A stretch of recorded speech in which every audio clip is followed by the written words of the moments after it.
back, everyone.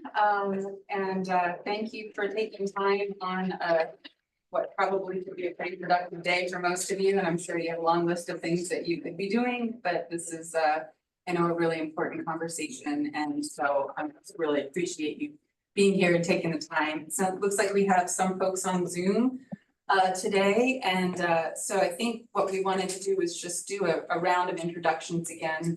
I'm Amanda Veal. I'm the Commissioner of the Department of Agriculture, Conservation and Forestry. And why don't we go to Zoom first, and any of the members of this task force, if you want to jump in and say who you are. Libby Blakeney from Highland Farms. Libby. Yeah, I'm Randy Hall from Dixfield, a dairy farmer, and on the legislative task force. Thanks. You, Randy. Lee.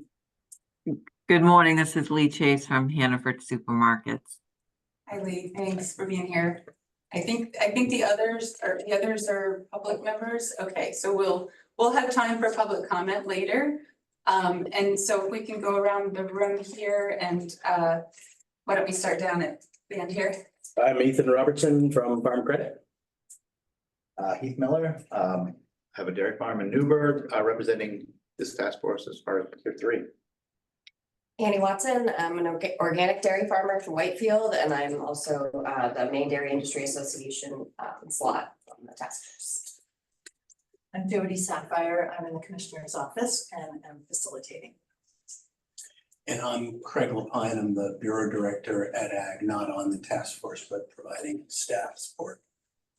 Andy Smith, dairy farmer from Monmouth, and at large. Bill Eldridge, consultant in the industry, both dairy as well as agriculture, for about 60 years. Steve Keene, I have a dairy farm in Canton, representing Tier 1. Julie Marie Bickford, I'm the Executive Director of the Maine Milk Commission. I'm Sarah Littlefield. I'm the Executive Director of the Maine Dairy Promotion Board and Maine Dairy Nutrition Council, not a member of the task force, but asked to come and share some insights today. Tom Boyden, Commissioner's office staff. All right, great, thank you. And Jody, did you want to, I did want to just point out, I think there's a correction we needed to make on page 3 of the packet. It's just on the working agreements. I think there was a copy paste from another committee. This is not the Natural and Working Lands Workers. Y'all know that. I think you did know that. But anything else maybe before we get started? I'm not sure, maybe Steve Berger will join us, and I think that Rebecca Wallach at some point will join us on Zoom. So, yeah. Right in.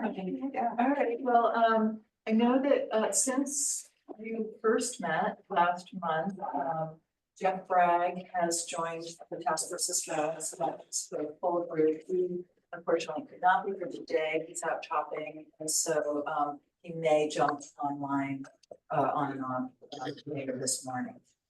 I wanted to do just a quick review of the agenda and then talk about the working agreements, even with their errors in there.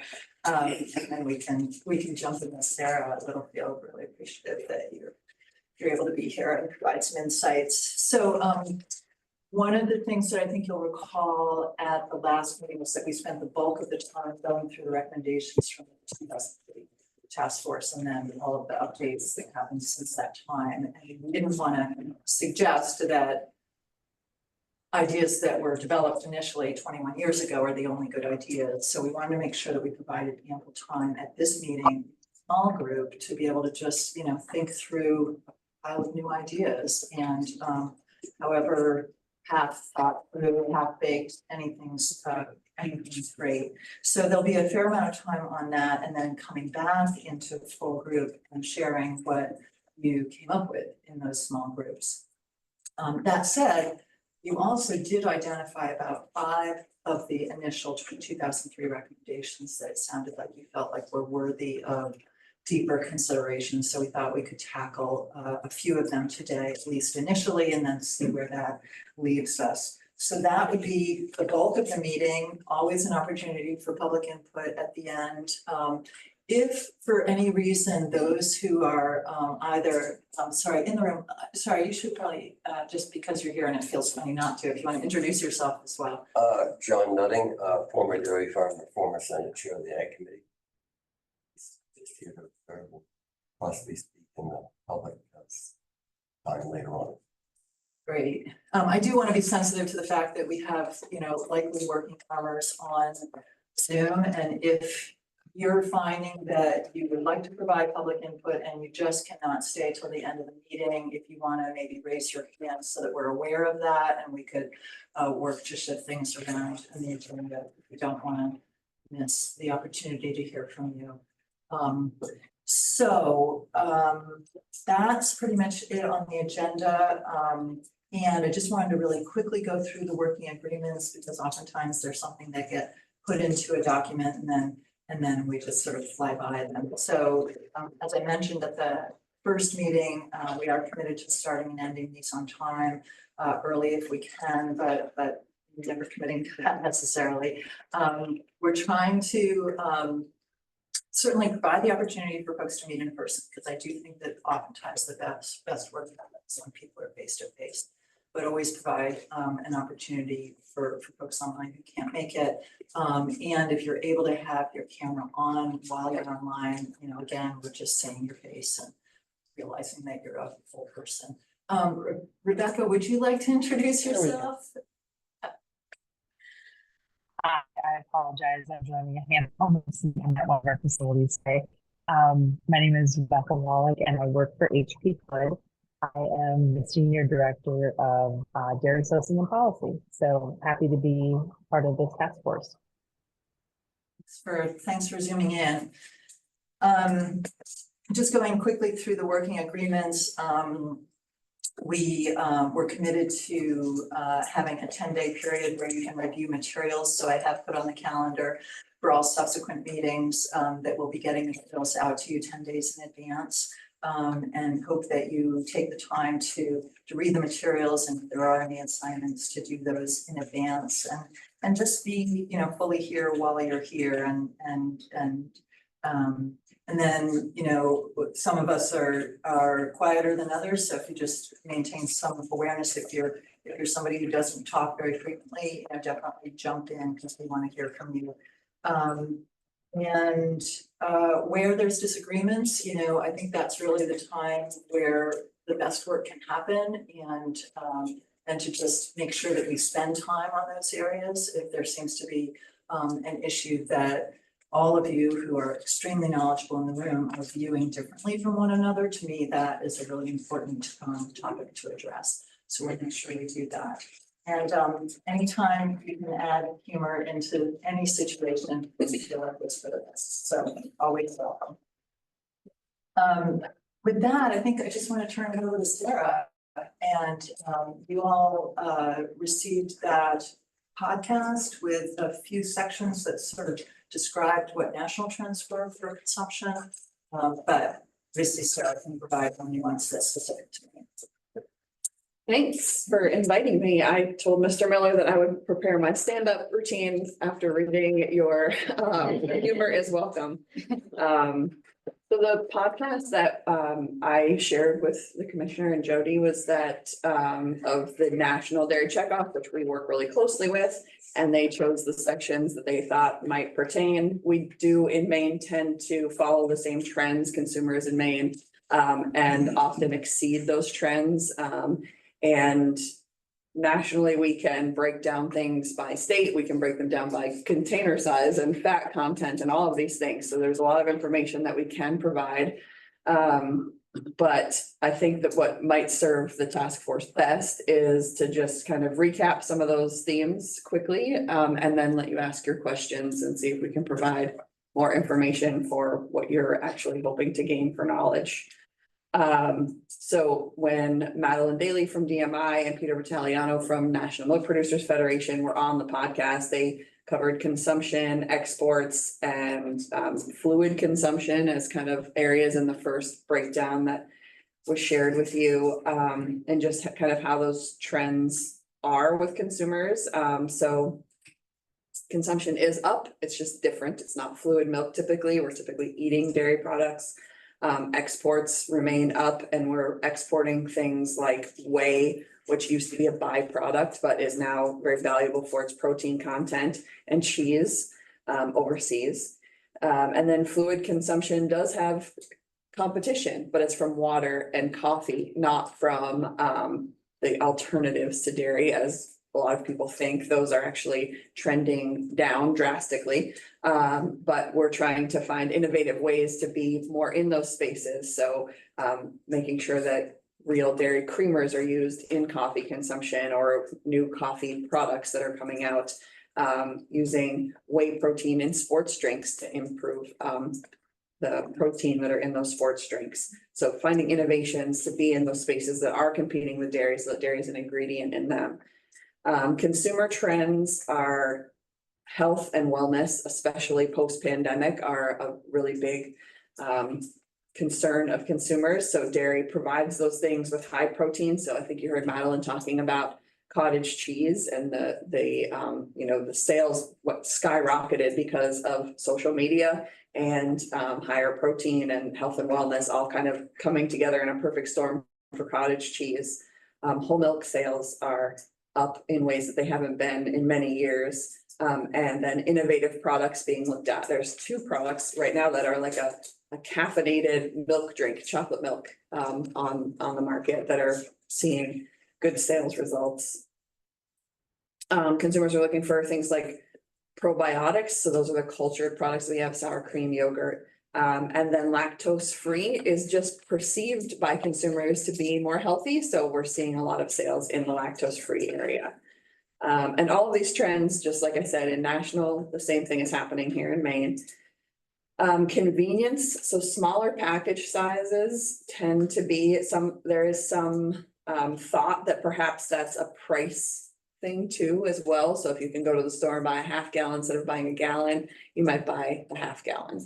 And then innovative packaging is something that consumers are asking for. And then we're seeing that access points to milk. So seeing smaller convenience stores or Dollar General, stores like that looking for, they're selling more milk there. And then indulgence is another thing that is pretty high on the consumer trends. So that's like cream in their coffee instead of half and half, or cream in their coffee instead of skim milk. Whipping cream is cream is a big seller right now. Butter is a big seller right now. And then flavored milk, which we've seen Oakhurst kind of in Maine kind of trend toward, where they had the specialty dark chocolate sea salt partnership that they did with the donut company. And then they did all of DFA actually came out with the blue milk for Star Wars. So we're seeing that flavored milk, they're following that trend. They know that consumers are looking for new fun things, and they're following that trend. And then the other thing is that we know consumers actually connect dairy products and ingredients to memories. So you're seeing that like from holidays and going out for ice cream after a baseball game type of thing. And then consumers also rate very highly and make purchases based on social and sustainable responsibility. So a lot of our communications from the dairy checkoff go out to consumers about kind of how the practices we have on dairy farms are socially and sustainably responsible. Madeline and Peter also discussed the future of dairy, and they said that they're hoping they predict growth in cheese, which can be very exciting, especially if your milk goes to become cheese. But I think there's some cautions there just in the new plants that are coming online across the country to produce cheese. It's exciting that there's a demand for cheese, but we don't want to get so far ahead that we're exceeding that demand. Yogurt, they said in the podcast, was kind of plateaued, but that's not a bad thing necessarily. It means it's kind of staying strong. And then again, those health aware consumers still want those products. And then butter. So we know that butter had kind of this big spike and it had stayed up until the pandemic. And then when restaurants kind of weren't serving people, butter kind of lagged back a little bit. But they are seeing some recovery in that and hope that it will continue. It's just kind of a recap of what was in the podcast. Again, Maine follows those trends, but I would love to answer any questions that you all have about those, or if you want to know exactly how many pounds of milk are being sold, things like that, I can help with those answers. So I think it would be beneficial for the task force to ask questions instead of me continue to talk. Questions that people have? One quick question for you. You said that milk is trending up. When did that trend start? I could be honest with you that I don't have like a specific date, but in 2023, whole milk really saw a resurgence so it is whole milk, lactose-free milk, kind of those things that are perceived to be healthier among consumers. Okay. So it's post-COVID, basically. But there was a spike in COVID when people were at home and cooking at home more. We saw fluid milk sales spike related to that. Okay, so that prompted it and that continued. Yeah. But we're not Well, seeing. No, I would argue that whole milk, the segment in fluid is growing, but it's at the degradation of maybe skim or 1%, because the category as a whole is still declining 2% year over year. Yes, that's the perfect way to word it. Thank you, Rebecca. Sort of jumping on to Bill's question around, when does the trend start? How long a trend tends to last, because you all will be diving into, Steve, I'm sorry, we had a glitch in the printer, and so you don't put much to track the name card, but we will correct that next time. You all saw in the notes from the last meeting that I think are actually a really great resource for when you're going to be having a conversation a little later about three other original recommendations. Recommendation 10, it talks about supporting value-added processing at Maine dairy farmers. One of you made the comment that you can't go all in any one product. We run the risk of flooding the market or relying too heavily on a consumer trend that will eventually turn.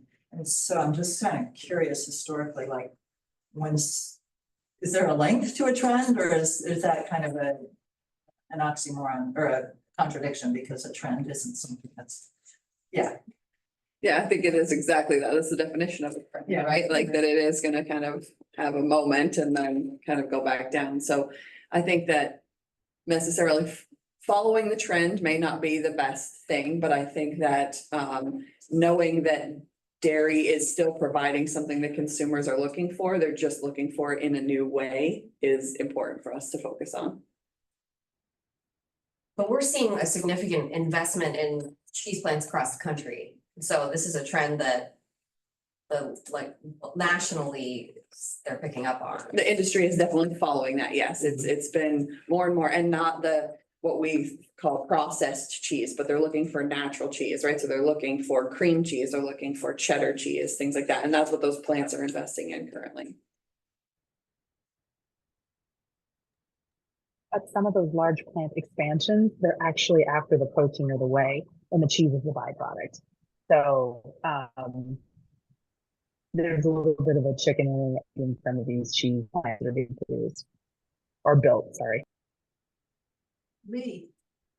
Yeah, I was just going to share, if anything, Hannaford is experiencing those trends that Sarah did share with us. So that is what we're seeing with our sales and performance. And I would say, when I think about cheese, that is one of our fastest growing segments in the dairy department. But as far as the industry being able to keep up with us, it's a challenge. And I can speak of, for the 5 brands that I work with, and that's Food Lion, Giant Company, and Giant Food, Stop and Shop. No one's able to meet our demand. So we are desperately always seeking for suppliers who can help support cheese.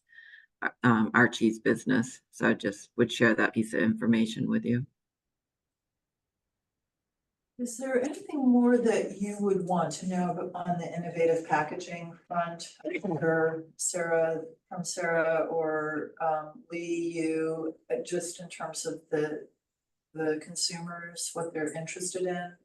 You mentioned that briefly. Yeah, I think that more consumers are looking at innovative packaging and putting value on that. And so it's something that Dairy Checkoff nationally is doing a lot of research in and trying to come up with better packaging options because it's something that sustainably consumers are looking for.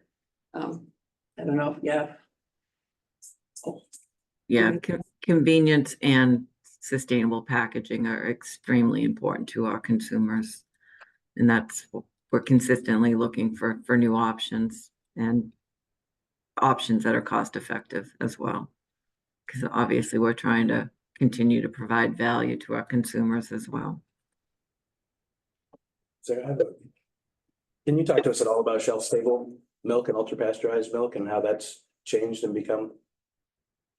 And in as far as consumers accepting it as a product, yeah, so at the Dairy Council, we often get phone calls from schools looking for, do you have shelf stable access to shelf stable milk for us? I know that as I am a dairy farmer also, so I can wear that hat sometimes too. And I would say that as dairy farmers, we're often like, no, we want our fresh product to go out to people. But if they're looking for something that is shelf stable, whether it's that they have, you know, refrigerator space is valuable to them in a school or in a restaurant, if they can hold that on a shelf and then refrigerate it and then serve it, we are seeing that people are asking for that. A lot of shelf stable products tend to be processed so that they are lactose free. So that meets another need that like schools might need. So we hear people wanting that. Does it mean that it is the that we're not meeting that need? I guess I don't know the answer to that, but there is a lot of requests for it and where to find it and what innovative products are out there for, and we're seeing more come onto the market.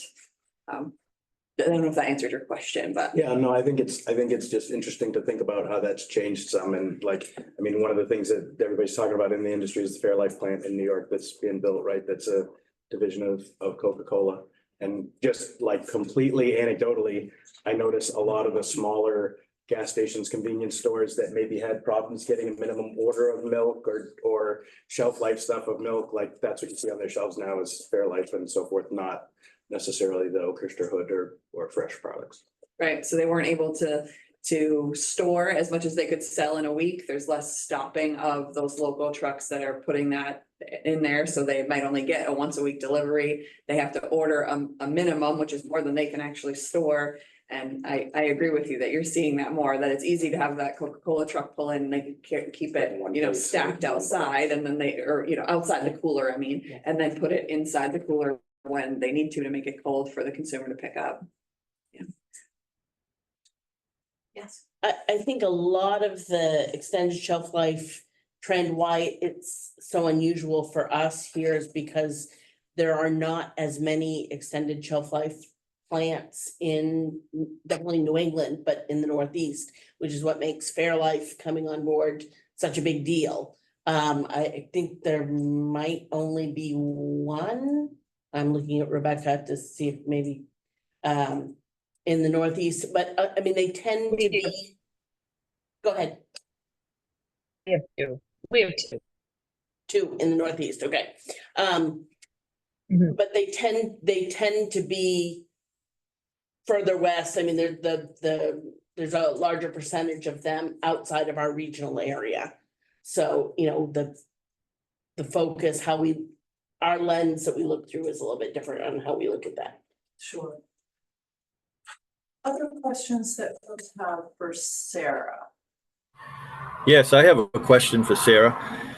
Sarah, can you compare how is the consumption of milk here in Maine or in the Northeast compared to the production? Is there an overproduction, underproduction, or how does that compare?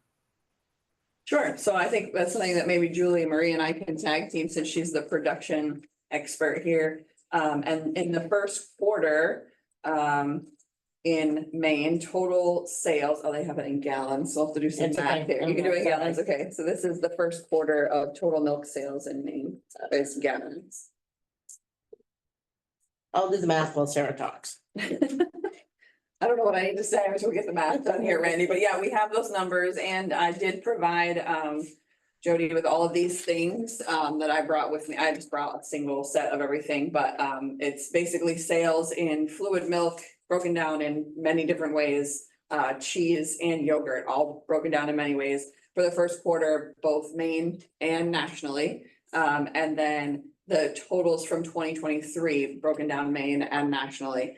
So you all can compare those and those are on the file that I gave you. So you can share all of those with your task force members. And then also just kind of the visual of the macro levels of consumer trends and in two different like formats. So you can kind of read a little bit into those as well. So you have those and you can share them out with the task force. So given the fact that we're consuming roughly only 30%, the rest is all in products. There's a lot of math that would need to be done there because none of that processes in Maine. Well, actually Right. none, but very little. Very little is done. So there's a lot of consumption of products that we have to figure into that. Right, and if you're just looking at consumption versus production, so you said that was a monthly total? That's quarter, that's the first quarter. First quarter? Yeah. Okay, first quarter, so we're producing about 120 million pounds in a quarter. And that the gallonage that Sarah gave us is about 29 million. So that's. Hundredweight. That's fluid 29 milk. million hundredweight. So it's That's just fluid milk. just fluid milk. So that's Um, also you you have have to- cheese and. So This number's pounds or hundred? that's pounds. Pounds, so you're gonna make that. Yeah, so I gotta make so it's 1.2 million hundredweight versus 29 million hundredweight. So, we are definitely not producing as much as is being consumed. But you're exactly right that we're producing primarily for the fluid market. And so, if you want to talk direct to direct, there's a whole lot of products that are being consumed that are not in production in Maine and maybe not even in the region. Randy, did that answer your question? Yes, it did. Yeah, that it's just very interesting to compare that, how that all is. But yeah, thank you. So can you say that again? We produced way more than we drank. No, we drank more than we produced. Okay. Or we ate more, ate and Yeah. drank. Well, we were saying just fluid, right? We just I was did saying fluid, that- yeah, so we drank more Can than. you say the numbers again though? Because that's the way I heard it. The hundredweight and pound. Yeah. That's what the confusion is, yeah. So what I got out of Sarah's numbers was 29 million hundredweight. Basically taking her number and multiplying it by 8.6 gallons hundredweight. That's for Sales. consumption, sales. And then our production is about 40, let's average at 45 million pounds. So you convert that to hundredweight times 3 months is 1.2 million hundredweight. So 29 versus 1.2.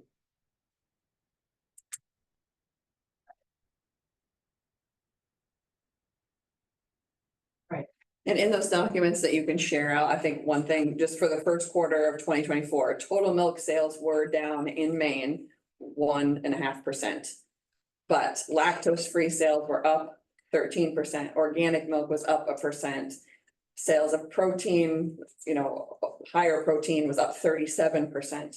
I don't know what omega means. I guess that they're breaking that down as a product that has higher omega in it, so that's 9.4% up. A2 milk was actually down in Maine, 25%. But grass-fed milk was up 98%. Like, it's funny to just kind of like look at these things, like what is it that a consumer is looking for in these things? And then glass bottled milk in Maine is down 3%. But probiotic fluid products are up 17%. So when you just kind of like break it down by all these things, it's like there's a lot of things you can be trying to figure out that a consumer is looking for.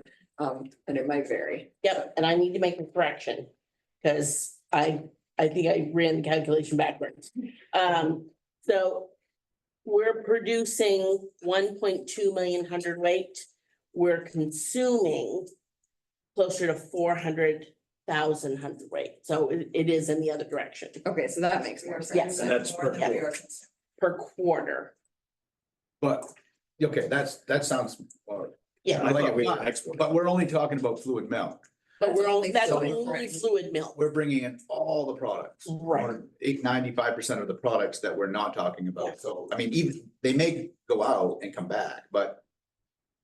So it's really no way to tell unless you figure And all the other those thing is, the right, cheese you could consumption figure it and all broken out, down sure, Yeah. right. And I can do that for you guys if you want and just provide it to you, that's fine. And the other thing is that this is only talking about major retailers, right? So it's not counting Steve's cheese that's leaving him. It's counting maybe the cheese that he sells at Bow Street Market, but it's not counting the cheese that he sells off of his farm or at a farmer's market.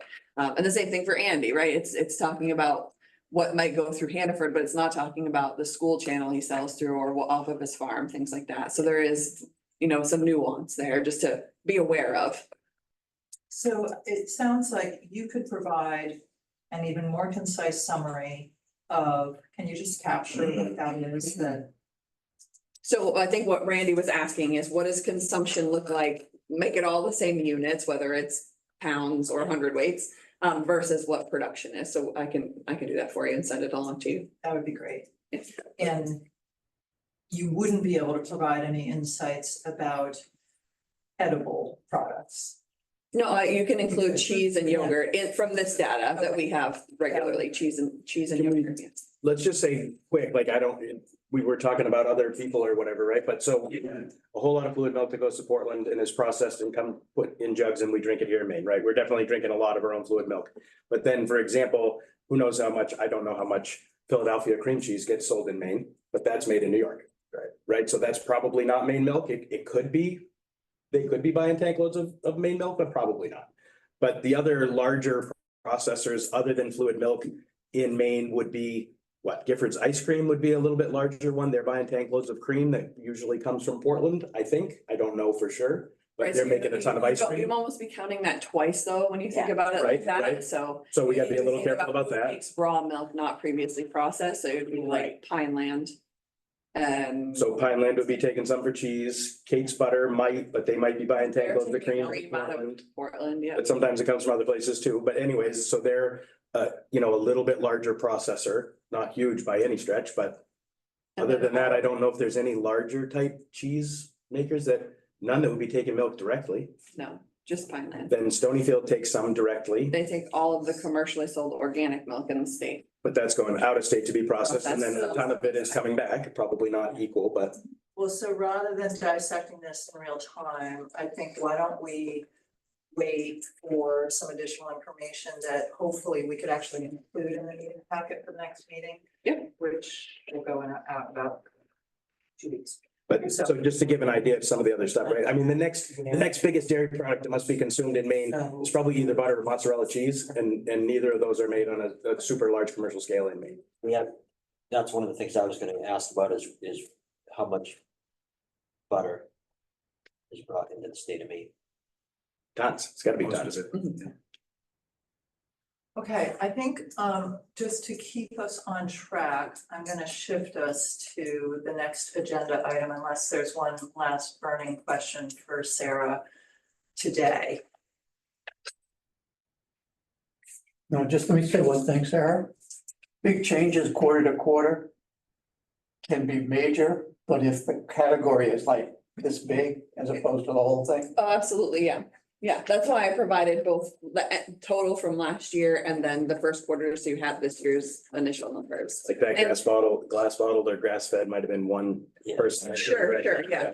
But, that's why, I mean, you can't follow like what, that trend specifically, it's such a small trend, but it's like a big number. And then the other thing is that the second quarter numbers will be out the middle of this month, so we'll be able to send that along to you as well. So you'll have a happy year to look at.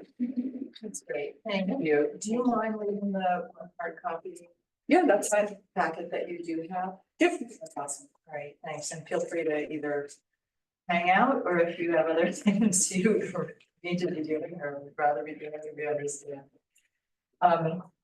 Before we shift immediately to small group discussion, I just wanted to give Craig a brief opportunity to summarize some findings from the cost of production study from 2022. Is that? We'll pass it to you. Yeah, and have people seen this study? Julie Marie, is that, and I mean. Anybody who Yeah. hasn't, I did bring extra copies, but it's been posted on the web for almost 2 years. Yeah, I don't think, actually, I didn't have a deep analysis, I mean, other than to say what, I think the main takeaway is that top line number, that the cost of production had, climbed precipitously during those pandemic years.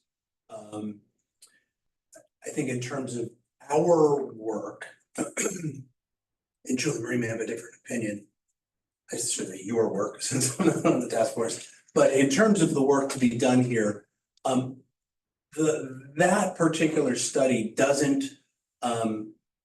delve into what the drivers of those costs are. I mean, I think there's consensus what they probably are, feed and labor and fuel. But the study itself doesn't necessarily tease that out. And so if we're looking for, and I'm not sure those costs exist in a much bigger economic ecosystem than this group or the state of Maine is likely to be able to impact. So if we're looking for solutions for dairy farmers, I'm not sure, I don't want to take that off the table, but I guess I'm not convinced that there's a solution on the cost side in terms of inputs necessarily. I think we're seeing some of those costs come down, but so I'm not sure. I guess my point is costs definitely spiked. Beyond that, I'm not sure what actionable information is in there. The one piece that I think probably everybody knows, although there's this anomaly with tier 2, is that, you see your costs seem to come down as you get bigger.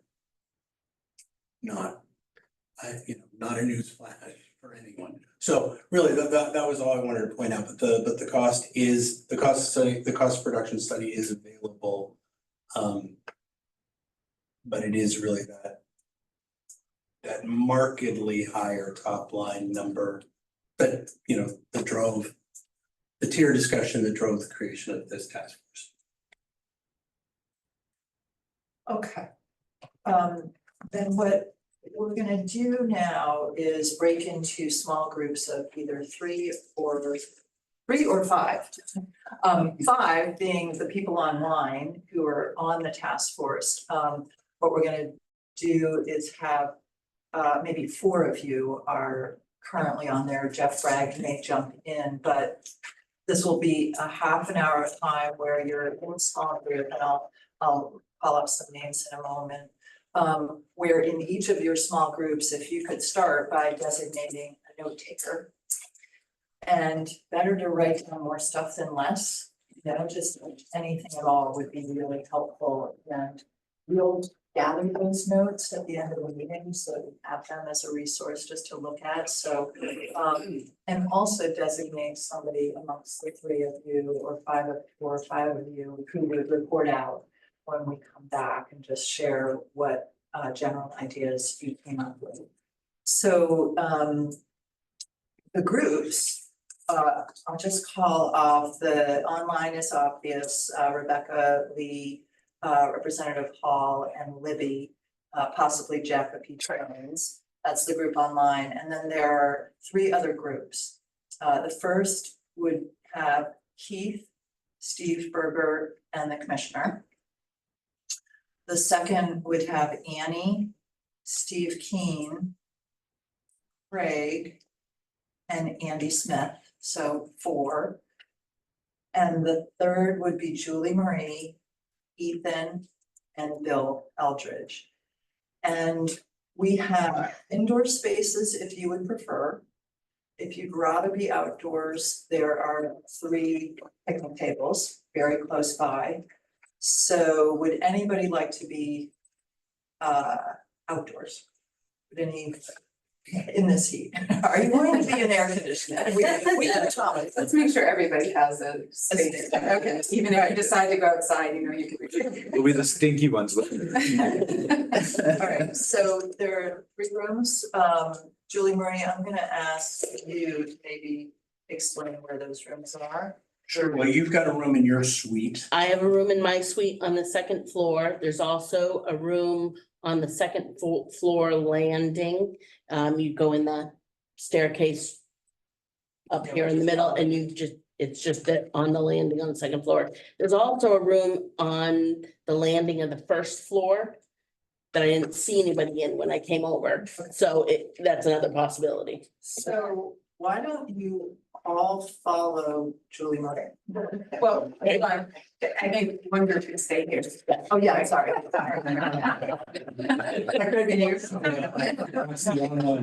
We're gonna keep the room. Right. Oh, for them. Okay, so, yeah, okay. Yeah, anyway. That's the reason. Yeah.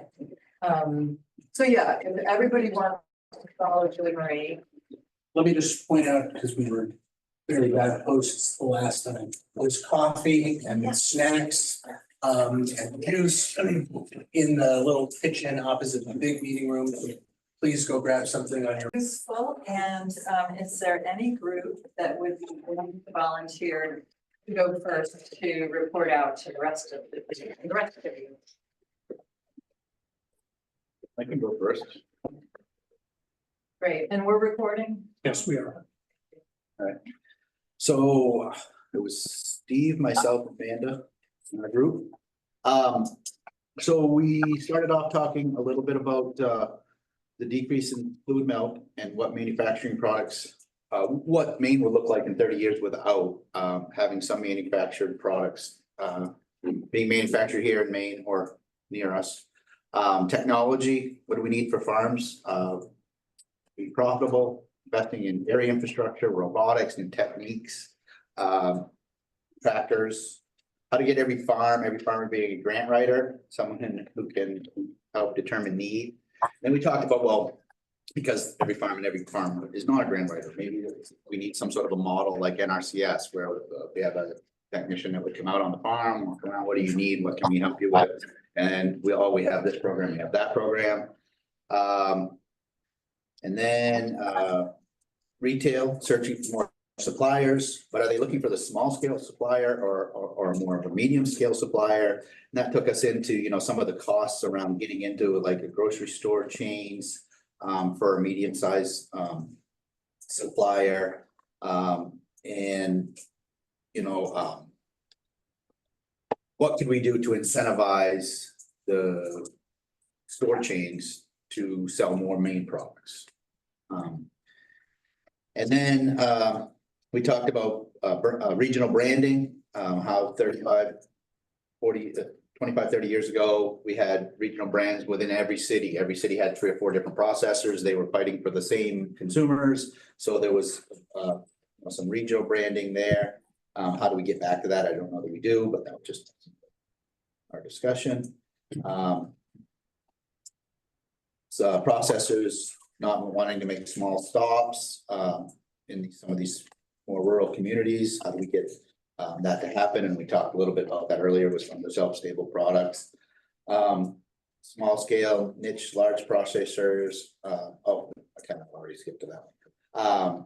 If we decide to establish some kind of processing in the state, in the region, how do we make sure that that processing stays after we make that investment? This won't necessarily make farms profitable, but at the same time, it's important that we have a place to market our product and process our product. What is the capacity out there? Are there opportunities for partnering with existing processors or businesses? Opportunities for education in next generation of dairy farmers and support and figuring out what investments can and should be profitable on dairy farms. We didn't have any answers, just a lot of discussion. Yeah. Others who were, thank you, others who were in that group, anything that you'd like to add? Or emphasize from what you just shared?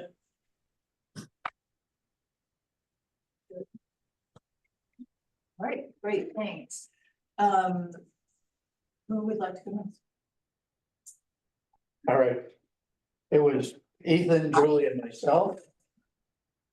They bunched a bunch of topics together, so we could barely get off one topic to the next topic and the entire time we were going along. So we addressed initially all of the recommended things from the study. So recommendation one, the importance of the dairy industry could help, farm credit could help in the future if we need the economic studies or the comparative studies.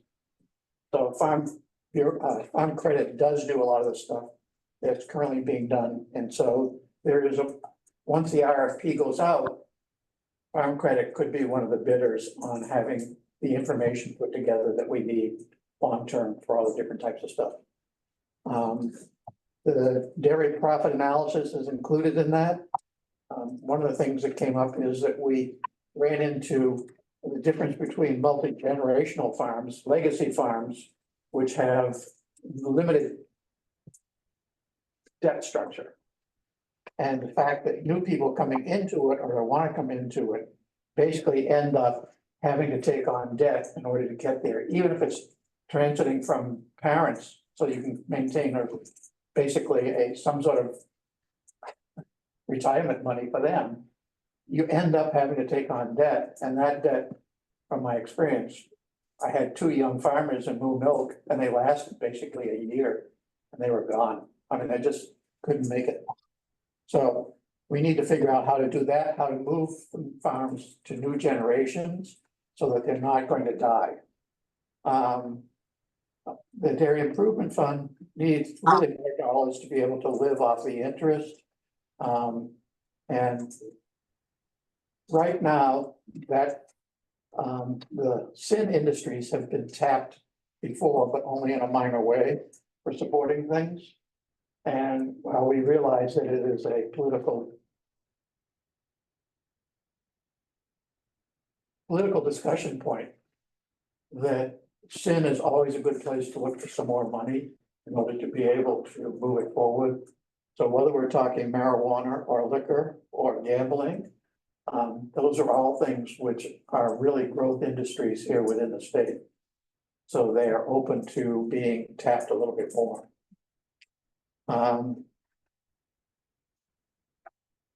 Need to have co-op extension strengthened to support dairy farms on practices, and Ethan actually threw something out that Cornell might be a resource of being able to transfer information, expertise and whatnot to a designated entity within the state that can be a resource in the future.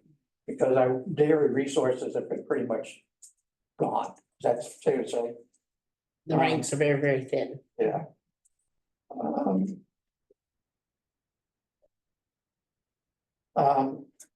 Education to run a business, specifically a dairy business, is important. Yes, there is general business requirements, which everybody has to understand how to read a financial report. So accounting is an underpinning. But when you get into agriculture and dairy, there are very specific things that happen just because of the regulations and how it's funded and everything else like that. So people need to have different effort. We talked ideally R&O, but if not R&O, then maybe what we look at is having to maybe work out some programs with basically the community colleges where they could tie together with a local dairy farm so that there could be interchange in both in terms of internship as well as on-ground education. The Maine quality seal has been underutilized. We should be able to take advantage of it. Both Potato Board and Oakhurst, both Oakhurst and Hood. And Hood have a quality seal. Maine provides fluid milk to Boston. And one of the things that's come out is that the 2 processors in the state Oakhurst and Hood, both of them are going vertical in terms of what they're doing. So Hood does basically all of the half gallons And gallons. and gallons for New England. Wherever Hood's products are gone, it goes down that way. So even though we're processing it here, it's going somewhere else. And the same thing at Oakhurst, they're starting to rationalize more what they're doing versus down in Connecticut. We must think regionally. And ideally, one of the things that came up was we started talking about if there were to be a processor, it needs to be a highly efficient nonprofit. Basically to fill in the gaps, not necessarily to be a direct competitor to the existing main plant. But since the main plants are sending so much out of state, we're not really impacting the local market as much as we think we are. That's it. Anything that the other members of Bill's group would like to add that wasn't covered? Just one thing on the education, we talked a little bit of like the sort of the Chimbro model with the community colleges and so forth, where they worked closely with them to develop the curriculum and stuff. And I may be completely off base, but I feel like it needs to be more of owner manager type training for some of these farms, as opposed to just farm worker with basic tractor and farm safety ideas and how to drive a tractor and whatnot, so that you could hire people. I really think that some more of our managers and owners need some more training, business training and that kind of stuff. We also spent a bit of time at the beginning talking about how we could glean more data. The studies and whether it be economic studies or the cost of production studies. So, you know, to be mindful of meeting other needs. In other words, making one document serve lots of purposes. Let's move on then to the third group, whichever would like to go. I took the notes so I can start, I'm sure. I think Dan's shaking your head very quietly. So, I think one thing that was flagged was a misalignment between, how grant programs are structured and what farmers actually need. An example that came up had to do cement and concrete, and that the infrastructure that farms need are not things that most grant programs will allow. That's a timely one. I'll just say we're in the midst of, at least internally at our grant programs, and so that was a great data point to have. I think flagged a lot of the challenges on the input side. Lack of access to limestone being sort of a surprising one that came up for me. The looming possible closure of Hillendale and what that's going to mean for the availability of feed. How that's going to ripple out because they are an anchor customer. Also talked about the processing and the number, I guess I'll put it out there and you can correct me, Annie, but this idea of like a $25 million facility that could be a co-packer for main brands that could, there's nothing right now where you can incubate a dairy product before you launch, and that there's nobody willing, there hasn't been anybody willing to make the investment at the scale that would create the facility that would allow these brands to grow. And so if that's the number, where does it come from and how big a region does it serve? Who's coming up with that money? And was flagged, it was interesting what you said, Bill, about the integration of Hood, but one thing that our group talked about was the fragility of the existing plants because they are old facilities on very constrained urban parcels. There's not a lot of opportunity for growth or yeah, updating is something that worries. Great, thank you. Was there anything that from your group folks wanted to add? Anything that they could cover? Heard differently? I'll just add on to that a little bit, just thinking about processing locations, no different than a lot of other businesses that as time goes on, they look to partner with other businesses. Agrimark will be continually looking for other processors in different regions to work with that maybe specialize in one type of packaging or something that they can work with, and so could be no different than having a different facility work with Hood or Oakhurst because Hood and Oakhurst are limited. We assume they're stable, but we know their location is, they can't grow. I mean, they're stable at their size. Just a comment. Thank you. Thanks. I probably shouldn't say. I was just gonna say, like, it's a little bit like Sappi in the wood industry changing up what they do, right? They're not just making paper, they're making pulp and sending it Right, yeah. all over the place to China or something. So Yeah. as they mentioned on the Hood plants, some of the newer dairy plants are being designed around the whey and the protein coming out of it, which we always thought of as the waste product, and now. Right. Anyways, but so there might be opportunity for some of that kind of stuff. Right. Awesome. Well, great. Final group then online. I took the notes, so I will try to represent my group, and obviously feel free to chime in where I may misrepresent us. So we had a lengthy conversation actually around how for some of our smaller dairy farms that raw milk has been the main driving force for their business. So and with the recent decision from Agrimark not to accept raw milk, and I did share, I know from a retailer perspective, we've had some food safety concerns, so we're not selling raw milk or raw milk products just because of the avian flu concern that's out there. So I don't know if that's part of the reason, but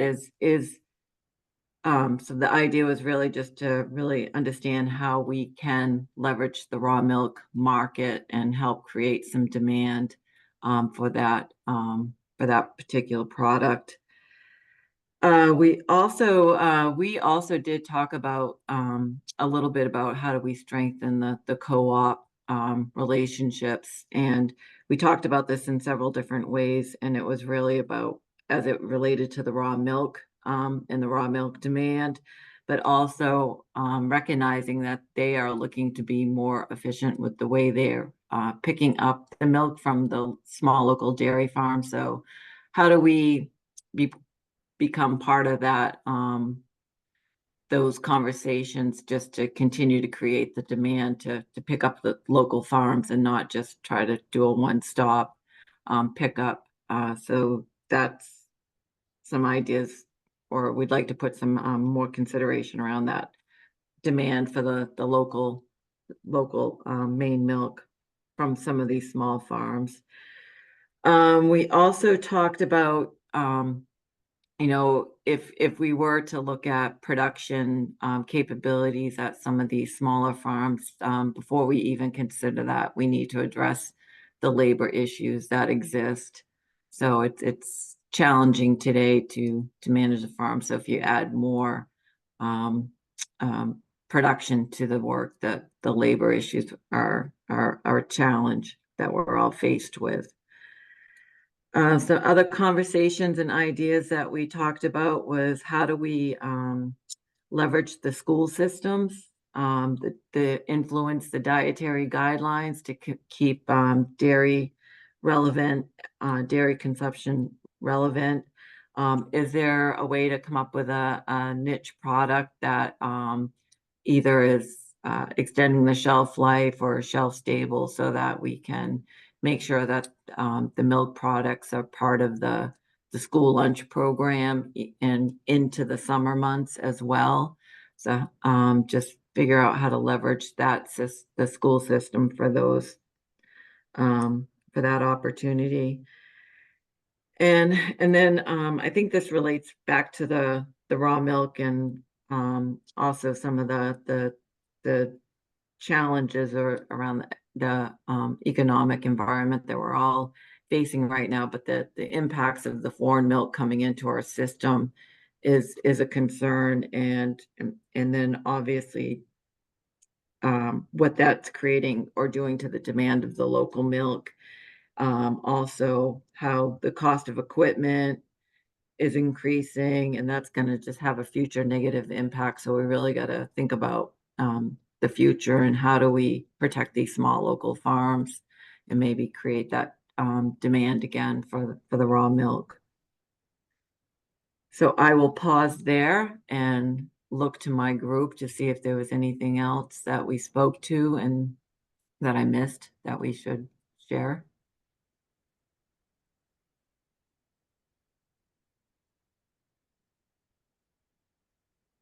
Great. You must be golden, Lee, because nobody's speaking. Awesome. Unless someone muted everyone for me. So. Thank you so much.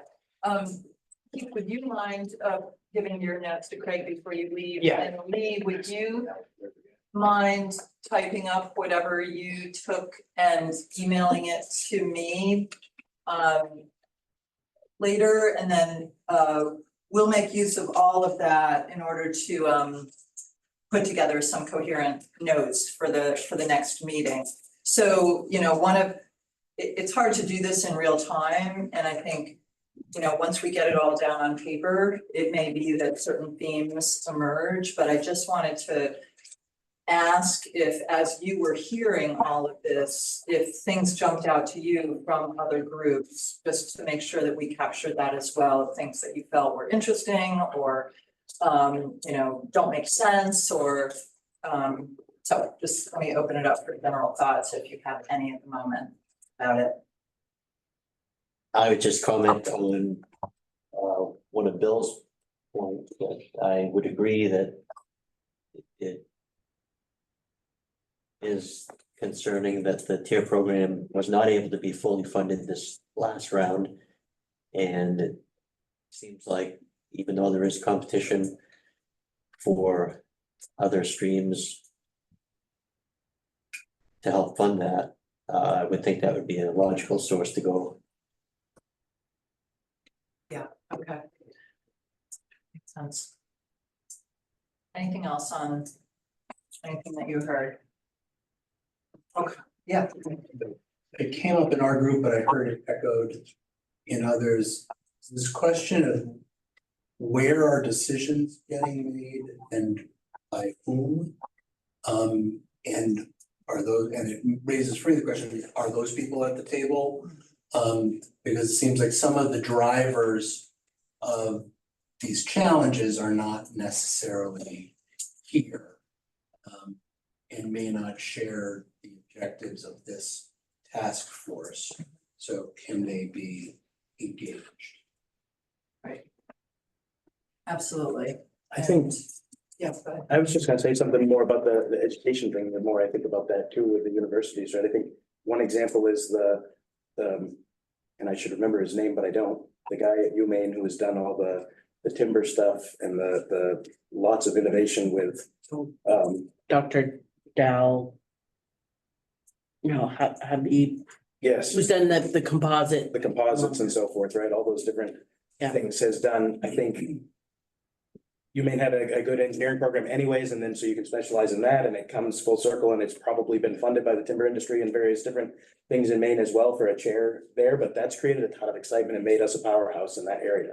And Cornell was similar with a professor that they had there that really promoted dairy and pushed hard, and you know, some of the people in this industry joke about the Cornell model or whatever, that they would come home to the 100-cow dairy and tear that down and build a 1,000-cow dairy, because that's what the model was, kind of thing. But it worked to make New York sort of a powerhouse and preserve some of their industry, and that's not going to happen overnight. It might not ever happen, in just Orono or even just at UNH, but if there's retirements coming and there was possibility to try and work on doing that and making someplace a regional place that might have somebody that would really help energize that.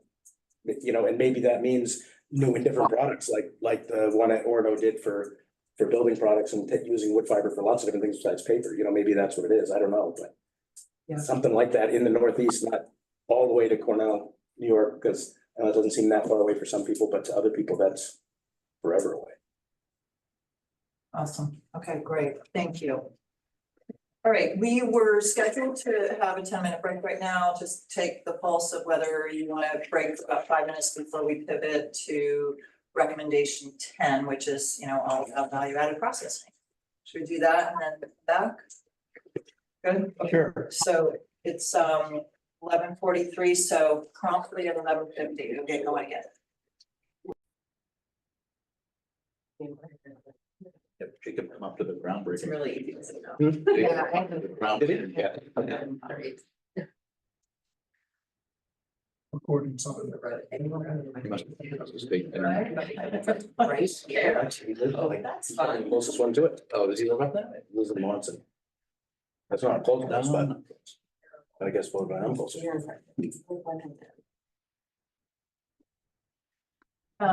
Here, yeah.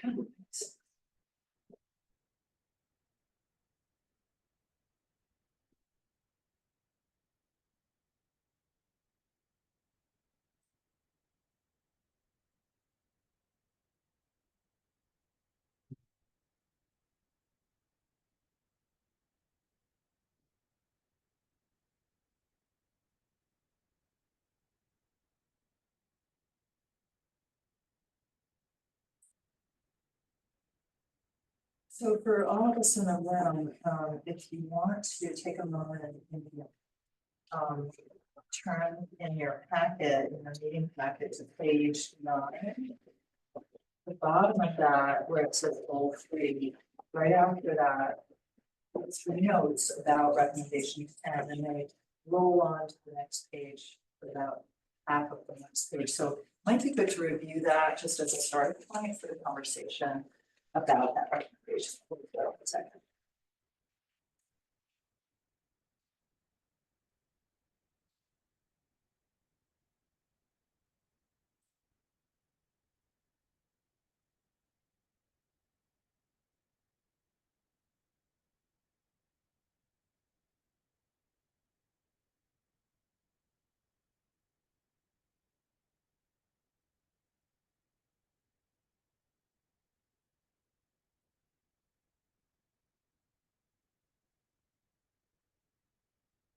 I was just saying, if you want to take a look at pages on the second half of page 9, the first half of page 10 in your packet, because that's what summarizes the conversation about recommendation 10 from the last meeting.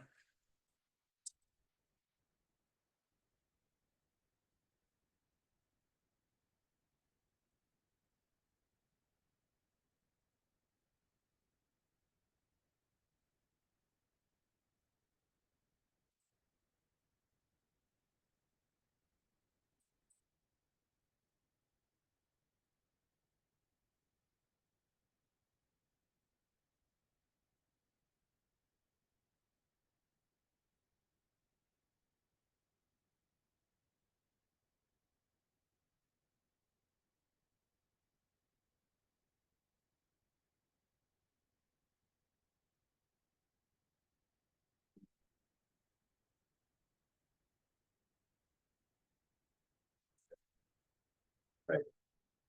That's when it's healthiest. Just throw it. Yeah. Doesn't mean it needs to change. Okay. Well, so just for grounding purposes, just additional context that has to do with this particular recommendation, which if you'll recall, when you went through all the recommendations, you flagged this one as particularly important. The legislative resolve, the language on the resolve that you know kind of gives guidance to this group is that the task force shall review and provide recommendations on potential investments and policies to support the long-term sustainability and resiliency of the state's dairy sector, including but not limited to, and number one is the development of in-state milk processing capacity, including for value-added products. So that is one touch point. The other touch point was what was in your packet for the first meeting, and it was just a reminder of some of the things that have happened since 2003 on this issue. And it just mentioned about cooperative extension, providing technical assistance to the Maine Cheese Guild, just the proliferation of cheese producers in Maine. It mentioned in 2009, $1 million bond proposed to provide grants for food processing for fishing, agricultural, dairy, and lumbering industries within the state, and more work that Cooperative Extension did. Again, the least knowledgeable person in the room about this, so I wouldn't even be able to tell you about what happened with that bond. I'm sure you all know, but I think it could be helpful maybe as a starting point to reflect on what has been done in the last decade in this regard, and where are we at right now, and where is the greatest need, and just sort of open it up from there of thoughts about how to make traction on this particular recommendation.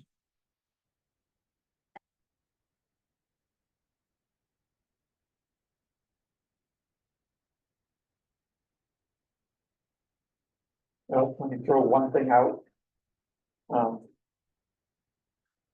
Murata Cook does distribution of a lot of small farmers' products within the state.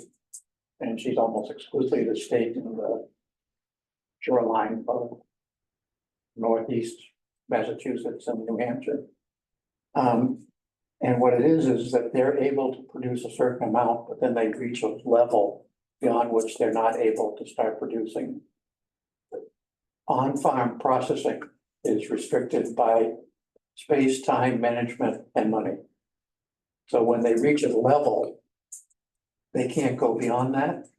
So maybe what we need to do is look at existing processors, on-farm processors, how we can help them move on to another next stage. There's a lot of regulation there too. Federal regulation for size. So there's a lot of wiggle room between our current on-farm processing and when you hit that federal.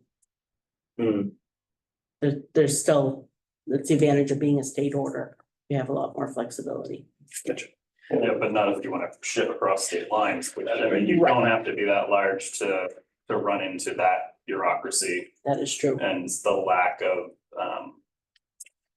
as a processor that's trying to navigate that, we are not shipping across state lines. And part of it is just, like I see one of the other points in here was about having somebody extension who could, hold your hand and help you understand where the rules are, because there's a real gap between the knowledge and time and expertise that like our dairy inspectors can provide us when it comes to IMS regulations and like what we're able to just figure out on our own on the internet.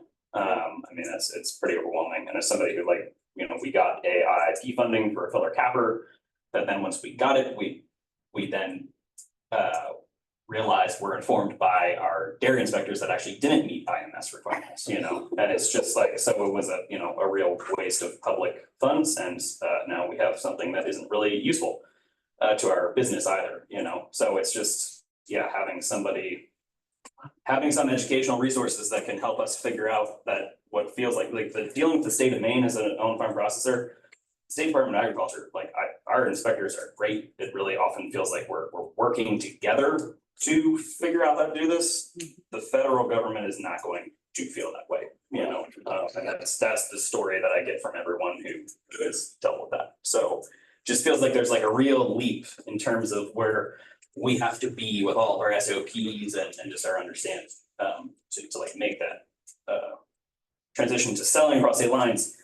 And also in terms of dealing with distributors, like we've gotten hung up with a couple of distributors because they're unable to list our products in their database just for sale within the state of Maine. Yeah. You know, they've been unable to figure out how to make it so that products, so anyway, so we can't sell to. I think I can name names, like we can't work, we've been trying to do business with Native Maine forever, but their computer system doesn't allow for like Maine only. You know what I'm trying to say here. Yeah. So it is really limiting, you know. We've got a bunch of customers in Massachusetts or whatever. We get inquiries all the time from stores as far south as Washington DC wanting our yogurt, but again, like without somebody, you know, I just feel like that educational resource is lacking. And it's interesting to hear that like Cooperative Extension worked with Cheese Guild back in the day, but like, no, there's no expertise in dairy processing with Cooperative Extensions. It works the opposite way too. My brother started by building his market and having somebody process it here in Maine. So he brought his milk from New Hampshire to be processed in Maine. There was a bunch of confusion about whether he needed to deal with market administrator or not, because Maine is not in the, like you were just saying, is not in the federal order one, and in the end, he ended up getting in trouble and the administrator made him, he had to pay fees and whatever. So, yeah, nobody has the good expertise and you never get a great answer. How extensive is Cornell's dairy program still? Huge. Well, so what I was hearing at the first meeting was that there are two branches of need. It absolutely definitely heard on the educational support, on-farm educational support to navigate federal law and all of that. So that won't get lost. What I was hearing was that there is there's going to continue to be a need for developing on-farm processing, but that there is also an unmet need for regional processing that's not on-farm based. And I want to make sure that you talk about that as well. And are there, so I just want to open up that branch of this as well to make sure we don't overlook that. Right, but I think that without losing the point that I think this is an important area that we should explore. Absolutely. Some more time on. Absolutely. So I don't know the gentleman's name who just spoke about having issues, you know, kind of going with products across state lines. You know, I sit on the board for the National Dairy Foods Association. I'm going to be with that team tomorrow. Perhaps this is an organization we can leverage to help with this. Can you say that, everybody else understood it, but can you say the name of the organization again? Yeah, Northeast Dairy Foods Association. Alex Walsh is the director.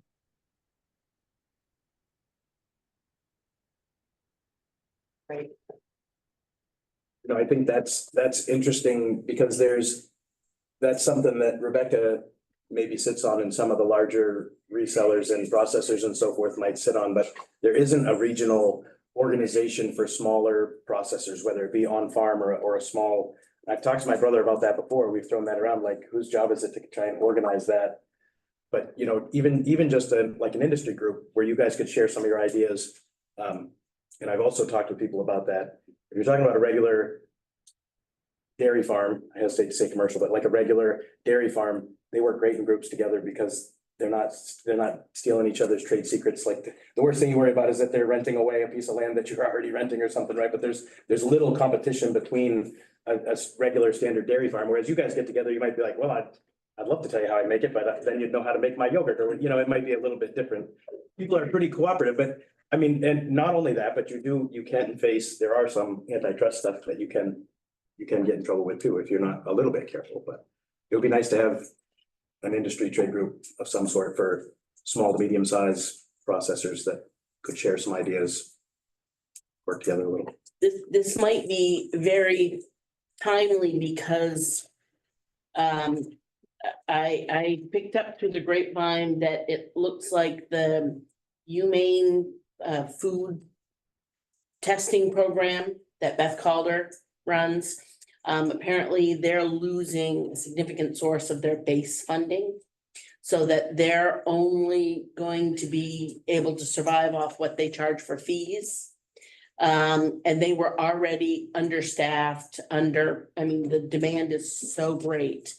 So for any development of new products, we're actually going to be further behind because we're losing an existing resource that we have had that is maybe not gonna be able to be at the same capacity.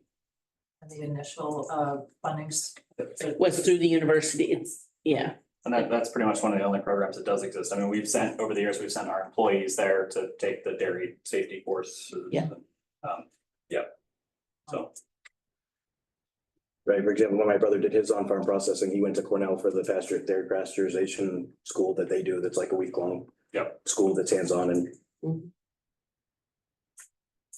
Yeah, I would say even within the state of Maine, I mean, there's the Maine Cheese Guild, but that's really focused primarily on cheese. So like, you know, in terms of doing any other, certainly any grade A products, there's no, you know. Nothing.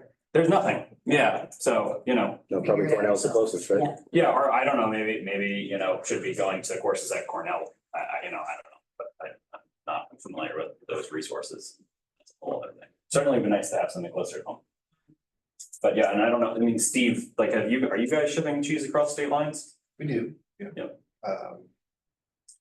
We feel reasonably confident that we have dotted our i's and crossed our teeth, but again, it's the same thing where there is no resource to really, you know, hold hands with and give good guidance for it. Yeah. So. Have you guys had to deal with federal inspection at all at this point? We had FDA come by a couple of times and they pulled samples and left and never said a word, so. They're gonna let the sleeping dog fly. Consider yourself lucky. Yes. Bigger fish to fry, probably. One of the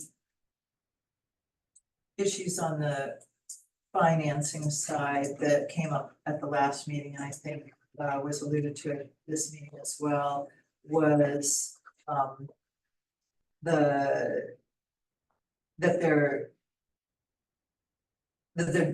there's insufficient state money to support currently to support the development of state process of a processing facility that would support multiple farms.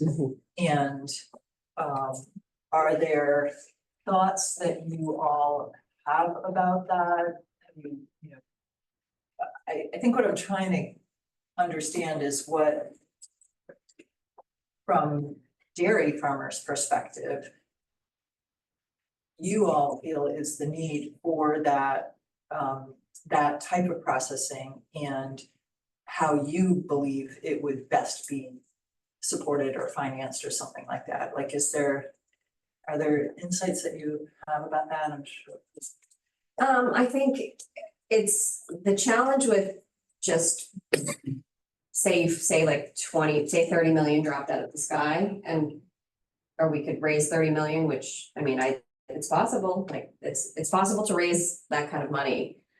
The challenge that comes along with it is starting a market out of nowhere, like getting shelf space, building a market from nowhere, building a brand from nowhere, essentially the market, procuring milk,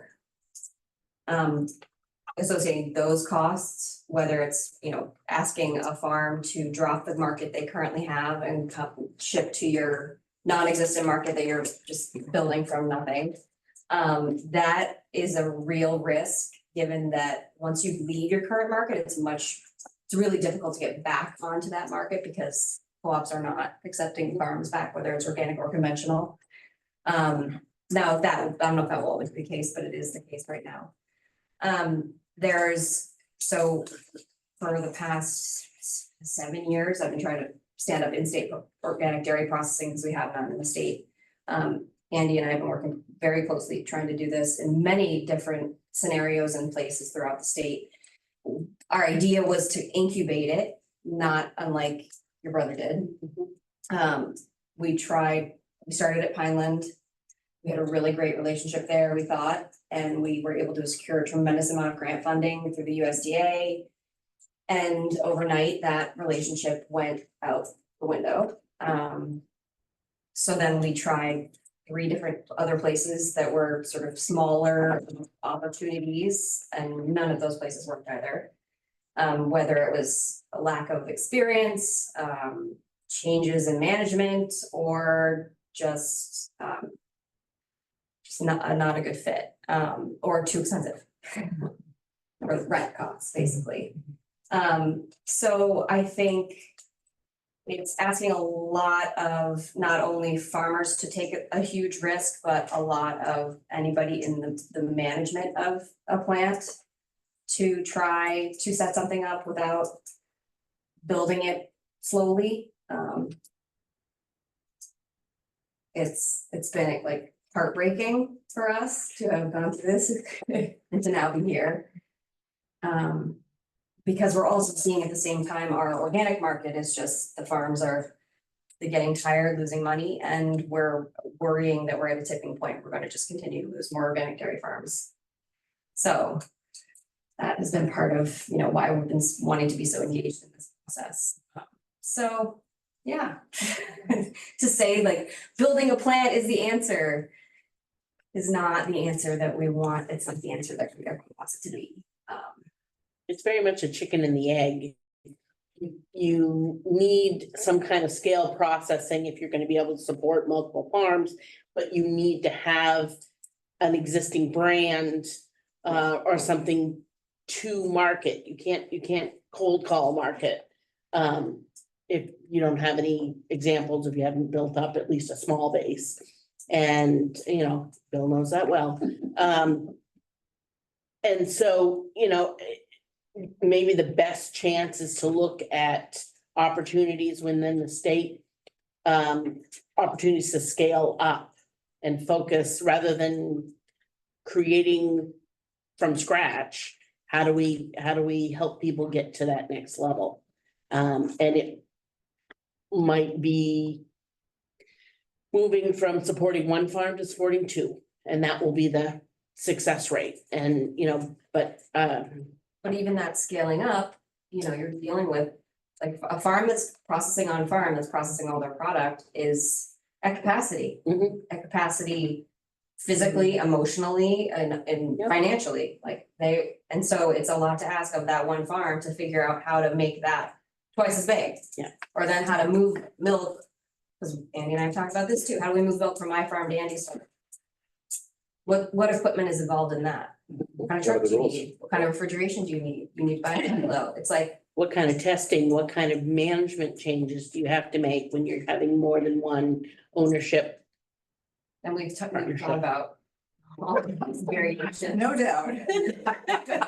We've talked about like putting a container on my farm, but then the reality was like, we're already so exhausted milking 70 cows trying to do this. Why would we add another business to our farm to then do this twice as much? Like, hold on.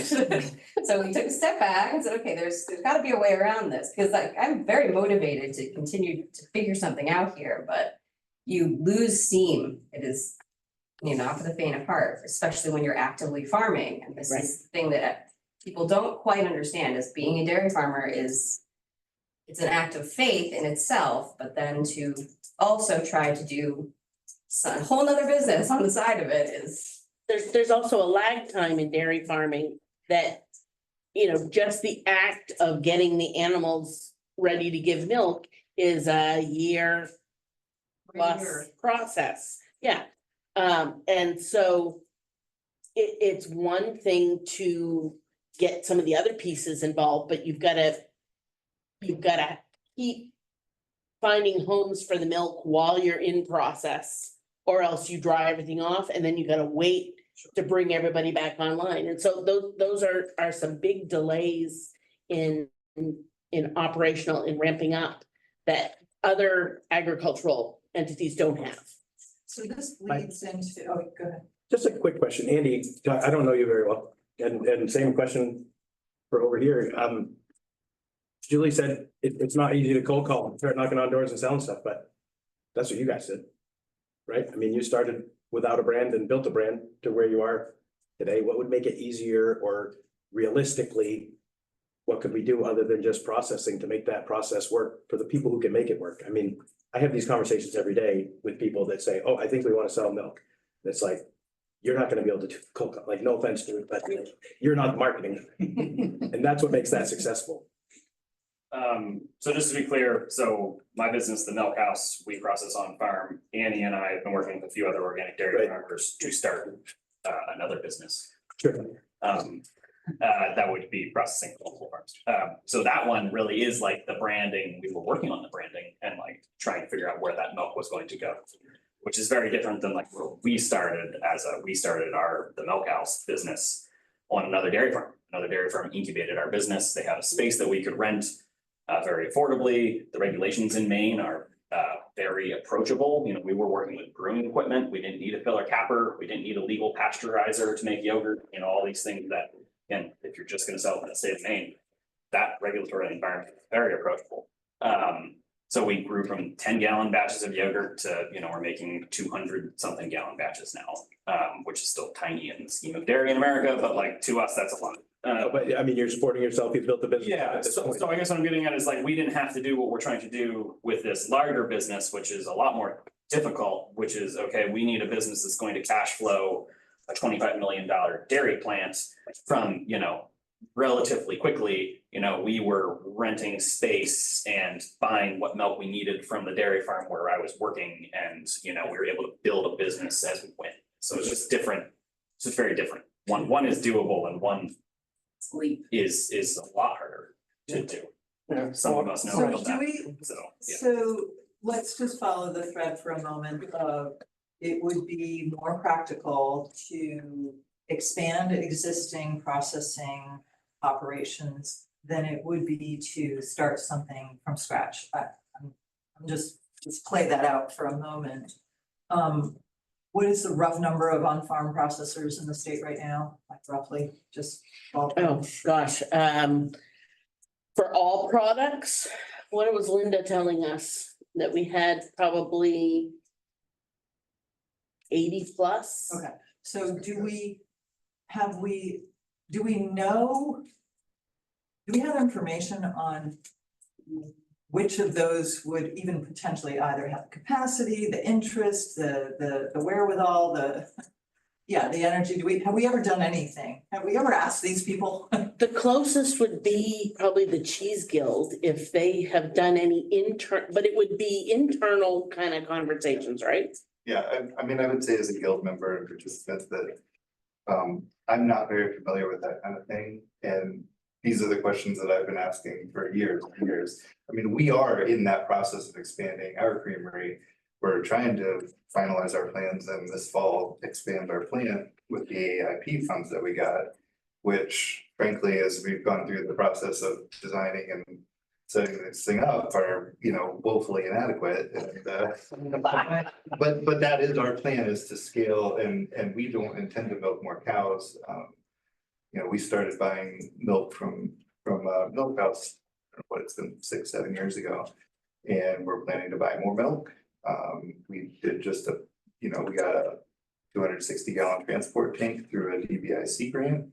And the plan with AIP is that, because we're never gonna milk more cows than we do, and frankly, someday we might milk less or none and be purchasing for 3 or 4 or 5 farms. I mean, that's where we see, you know, our future as a small scale, Maine-based, you know, creamery. That brands itself not as a farmstead creamery, but as a creamery that is supporting other small local farms.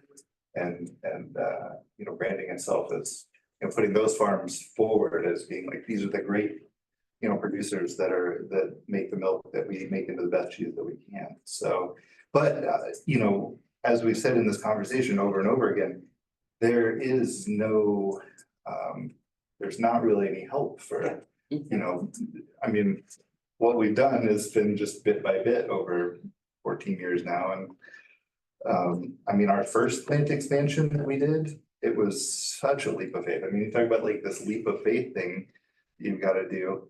We couldn't, you know, because of our scale, it's like we were small and we wanted to get kind of bigger, but like we couldn't even find consultants to, you know, that work on our scale, are still small, you know, it's like okay, we want to move out of aging cheese in a walk-in cooler into actually building cheese aging space, which we did, but we basically had a couple of people tell us, well, maybe this will work, but don't take my word for it. And then we put a bunch of money into the one we thought was best. And it works, but we still can't find, we're doing another expansion and it's like. And when you're farming, everybody in the room knows that like, I don't have time to go visit processing, creameries in New York or wherever, or Vermont. I mean, it's like, you can't, Yeah. you can't see daylight, so it's like. Yeah. That's where having the resources would just be, that could be critical. Yeah. Just having the expertise to be able to run ideas, planning and development through. Awesome. Lee, go ahead. Yeah, I was just gonna share with the group, I don't know if anyone has seen or heard the story around the Harvesting Good broccoli, frozen broccoli, products. So, that all started with Hannaford serving as a consultant to Wyman and Good Shepherd Food Bank. We leveraged our marketing team as an additional consultant to help with packaging and design. So that's a initiative that's still in process where we're really trying to help them build scale. So that's just something I'll throw out there as an offer. If there is someone looking to do something like that, my team is more than happy to help advise, guide.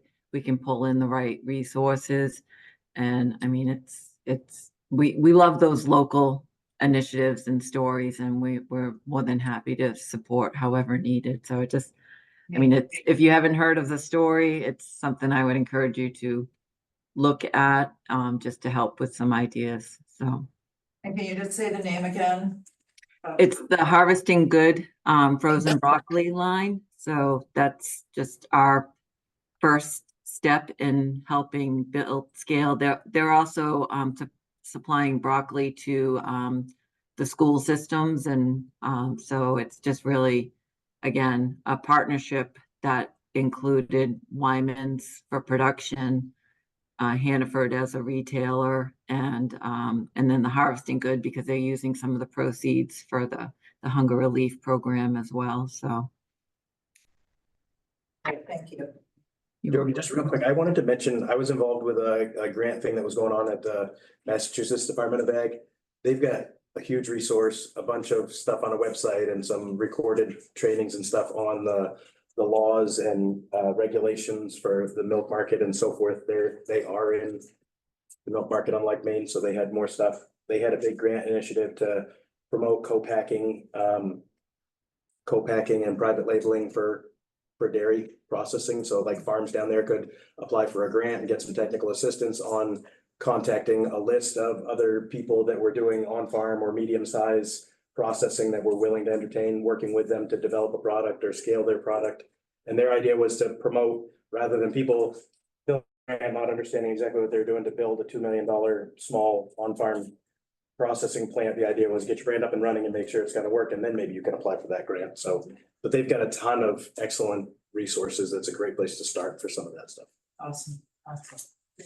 Julia, you're 80 plus on-farm processors. Do you know, like pound wise, how much that would be? Yeah. I don't know. I'd have to, so I don't keep those records. Those come out of quality and Linda Stallnecker. This does bring up an issue that the resources that we do have within the department don't always, we don't always connect.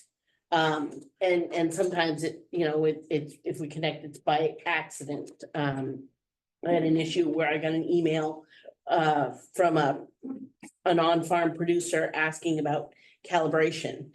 And my answer was different than what the dairy inspector said, because the dairy inspector wasn't aware that on-farm producers could be eligible for the deer program. And so, we have a lot of resources, but we don't always talk to each other. And between quality and Greg, you've been in on this before, we don't always talk the same language. Well, but your point being that your question was about the number of, you were wondering about what information exists on the 80? How many, With the how many amount. pounds, or how much volume of? Okay. Some of those are probably like an inspected kitchen, right? Like the Yeah. kitchen has Right, passed that could inspection. very and much, Yeah. right, right. Just like the bakeries and other Yeah. food processors that aren't necessarily dairy, right? All right, Well- well, we can get that information for the next meeting. Okay, well, I wanted to just, we got a lot of information that we'll need to try to make some sense of, and I think I mentioned at the last meeting that after each one of these meetings, we usually have a debrief, so again, Commissioner Beal and Craig and I will talk tomorrow morning and like, what do we learn? What do we think needs to happen at the next meeting, sort of thing. So we'll be pulling what we heard together into coherent notes. And continue this conversation because we need to keep this up on this particular topic. I do want to make sure that we have time to address the other pair of recommendations that are on the agenda, which is 1 and 2. And when we discussed them at the last meeting, we sort of saw them as integral to one another. And so if you want to turn to pages 7 and 8 in your packet, bottom of the second half of page 7, second half of page 7, onto the middle of, well, kind of this beginning of page 8, and what we captured from the first meeting, well, let's give you a moment to read that little section for recommendations 1 and 2.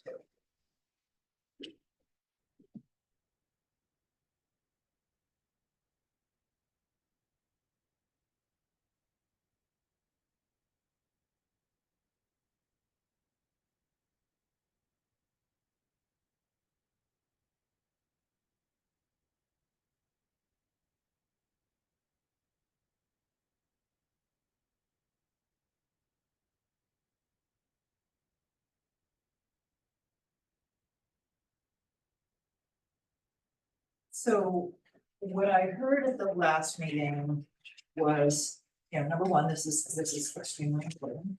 Because unless we have the economic information, solid economic information, we won't be able to convince lawmakers, legislature of the importance of it, not just for the industry as a whole, but for the state economy as a whole.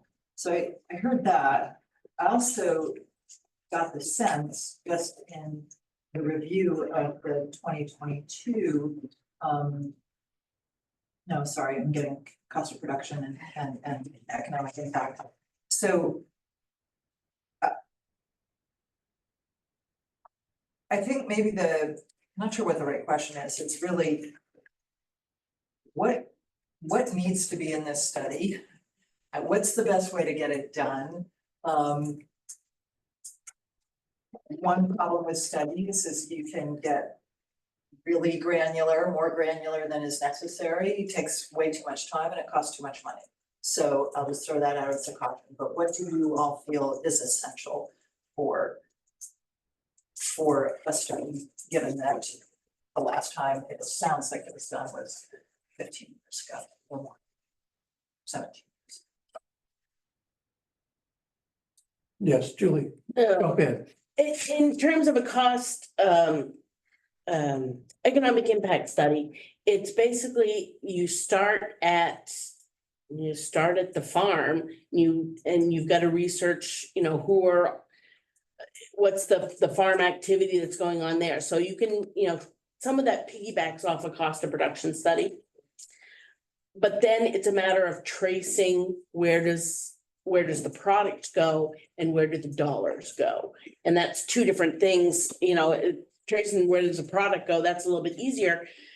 But then you've got to go, and it depends how extensive. Do you want it to be the entire industry, or are you just looking at farm level? Because you're gonna have to decide whether you want to take in all the ag infrastructure businesses. Are you gonna follow all the lines coming off processing?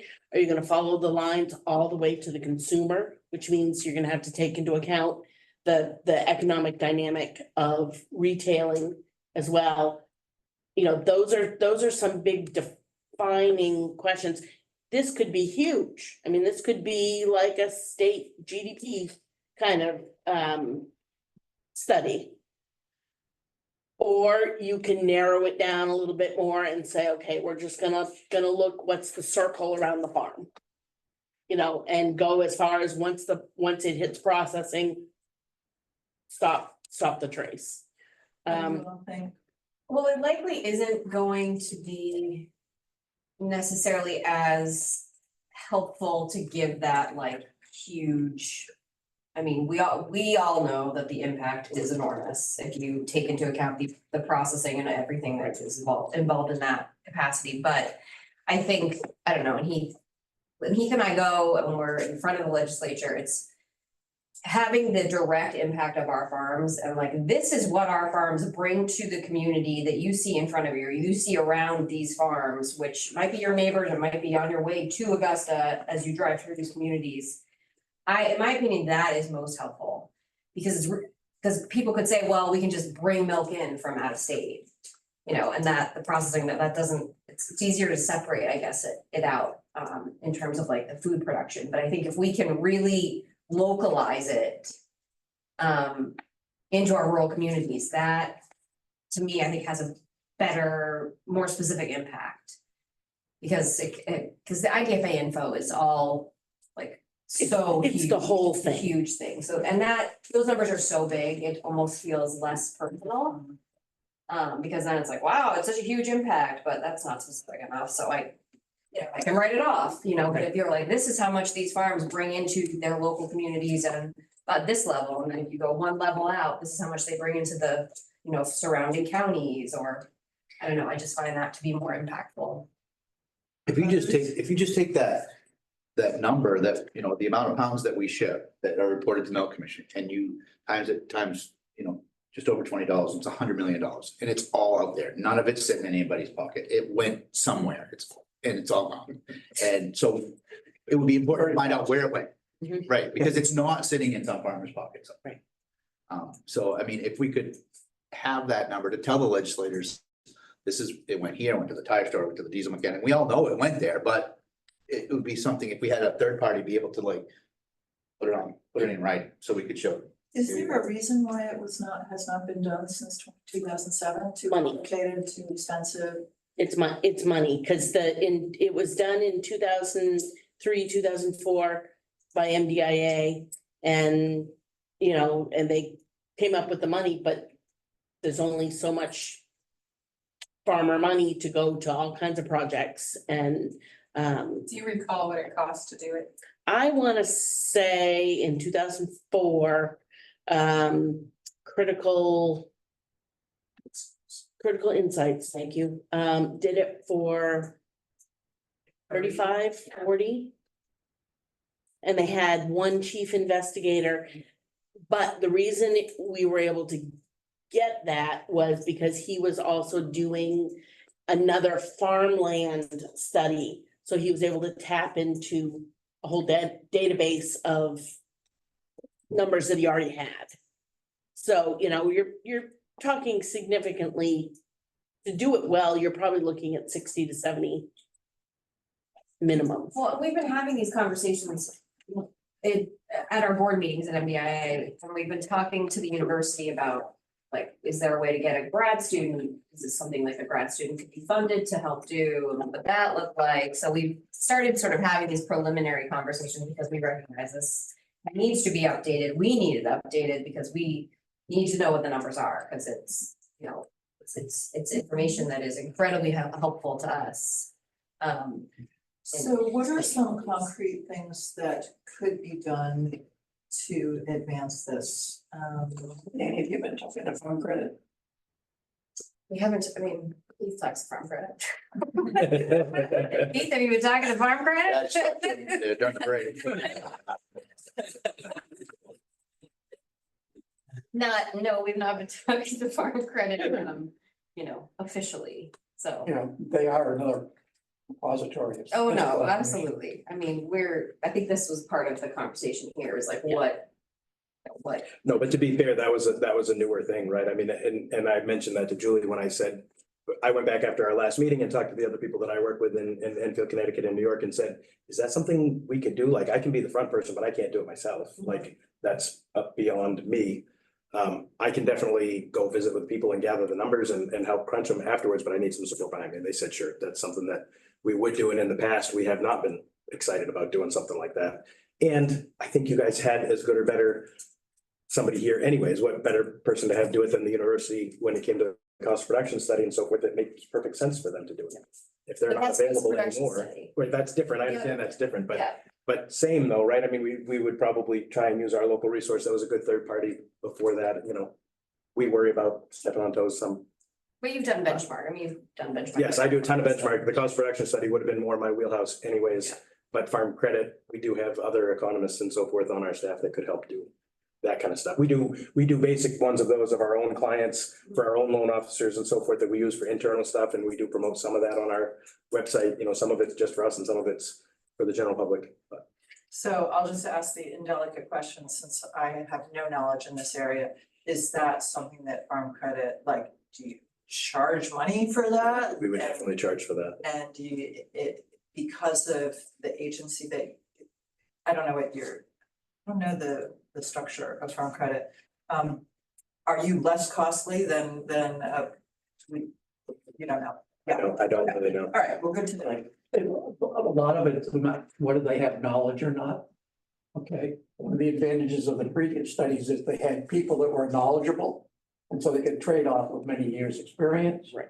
A lot of that's disappearing. So things like, Well, I was gonna say, the other piece is we don't have a really good handle on the extensive demographics. Yeah, we know the number of farms and we know, but we don't know exactly, how many employees. I mean, the best source of information for that is probably from the census. And we all know how spot on accurate, that can not be.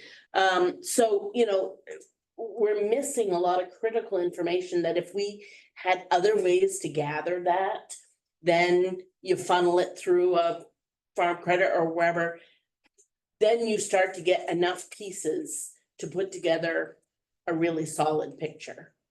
And some of that will come from the cost of production study as a baseline. I mean, they're all interconnected.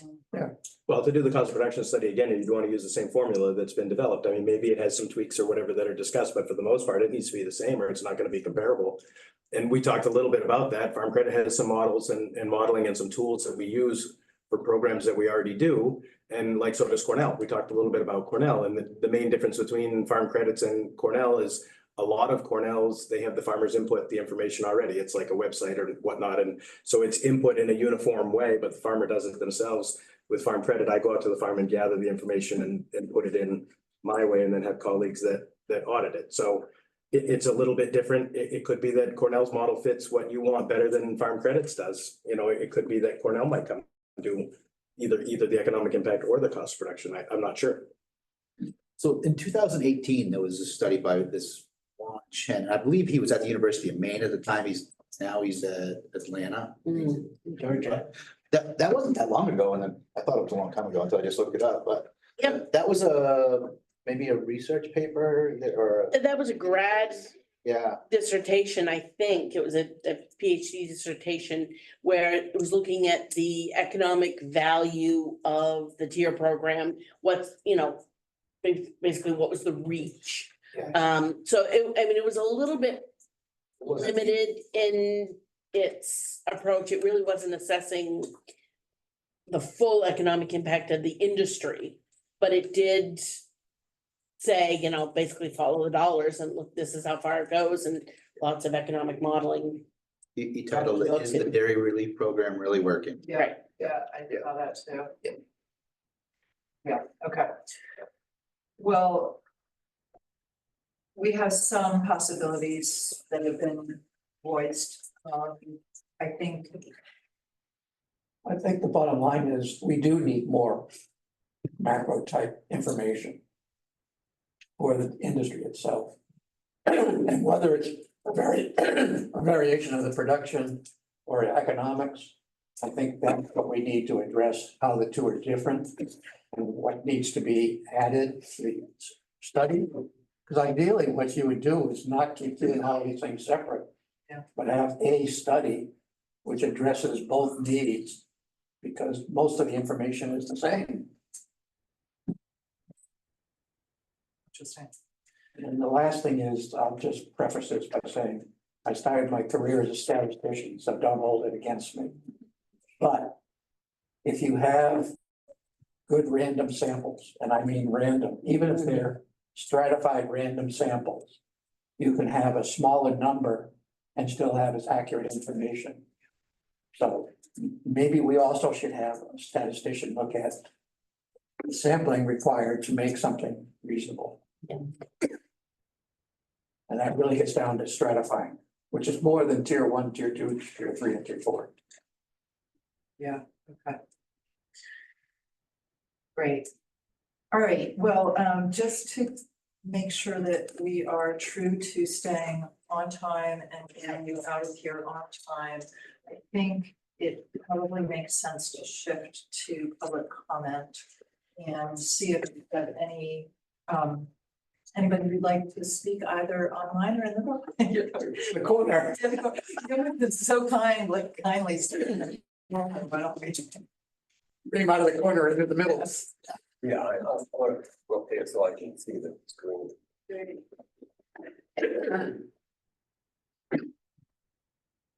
Corner, I can. Yeah, whatever, grab it, anything. Yes, please. What is this? Roll that I can deal with.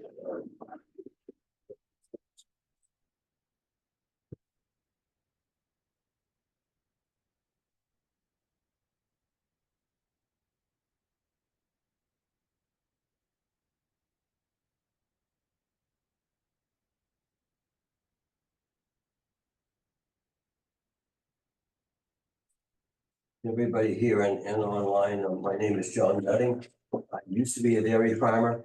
I tell folks lately, I used to be a lot of different things, but I just want to make sure the group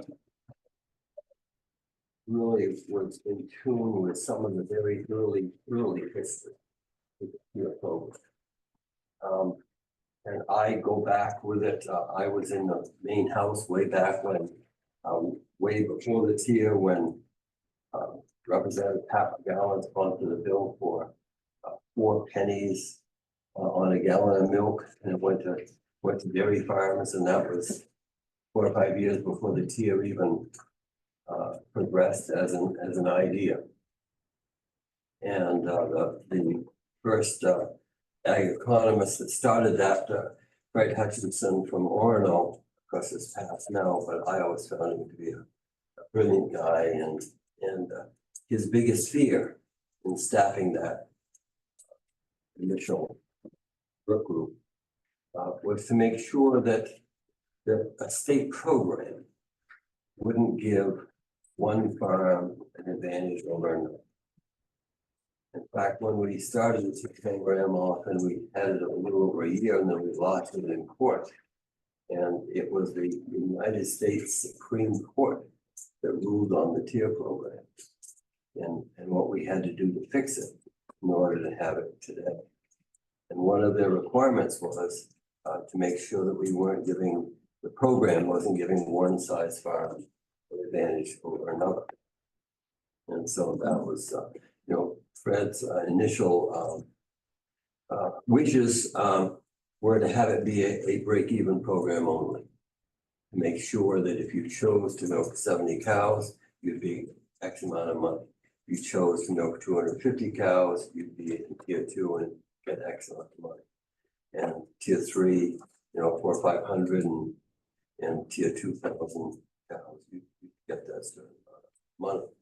And because the current target prices from the last cost production study, I'm sure you're all familiar with the 28.90 and the 29.17, the 27.61, and 26.87.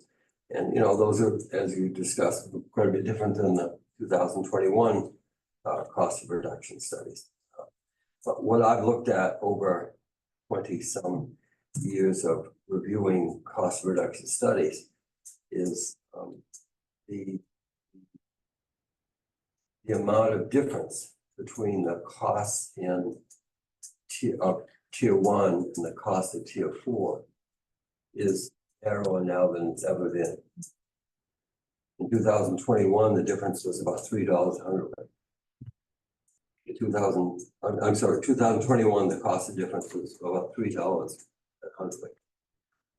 That cost had shrunk to $2 a 24 study. And so the total cost of the program, of course, legislatively, and I've had to be part of this in the past, and it was done this year as well. You know, they reduced the target tiers because of the total cost of the program. And so my fear that I've seen for years and years is, you know, that makes especially your tier 1 and your tier 2 farms are receiving less than the break even. And that means pretty sure that, you know, you're 141 today, that you're probably going to be, you know, 130 probably for the next year, because they're not receiving a break even from it. And so it's this whole, and I've been chair of the committee for years. It has always been very, very contentious on setting the target tier prices politically. Just always just been that way. But for me, I want you to make sure that you realize that the public policy, when we started the tier program in the legislature, it was not worried about the number of cows in Maine total, the amount of milk produced in Maine in total. It was the number of farms. That was what was important to the legislature. And gain the programs similar, much smaller way to what Vermont does.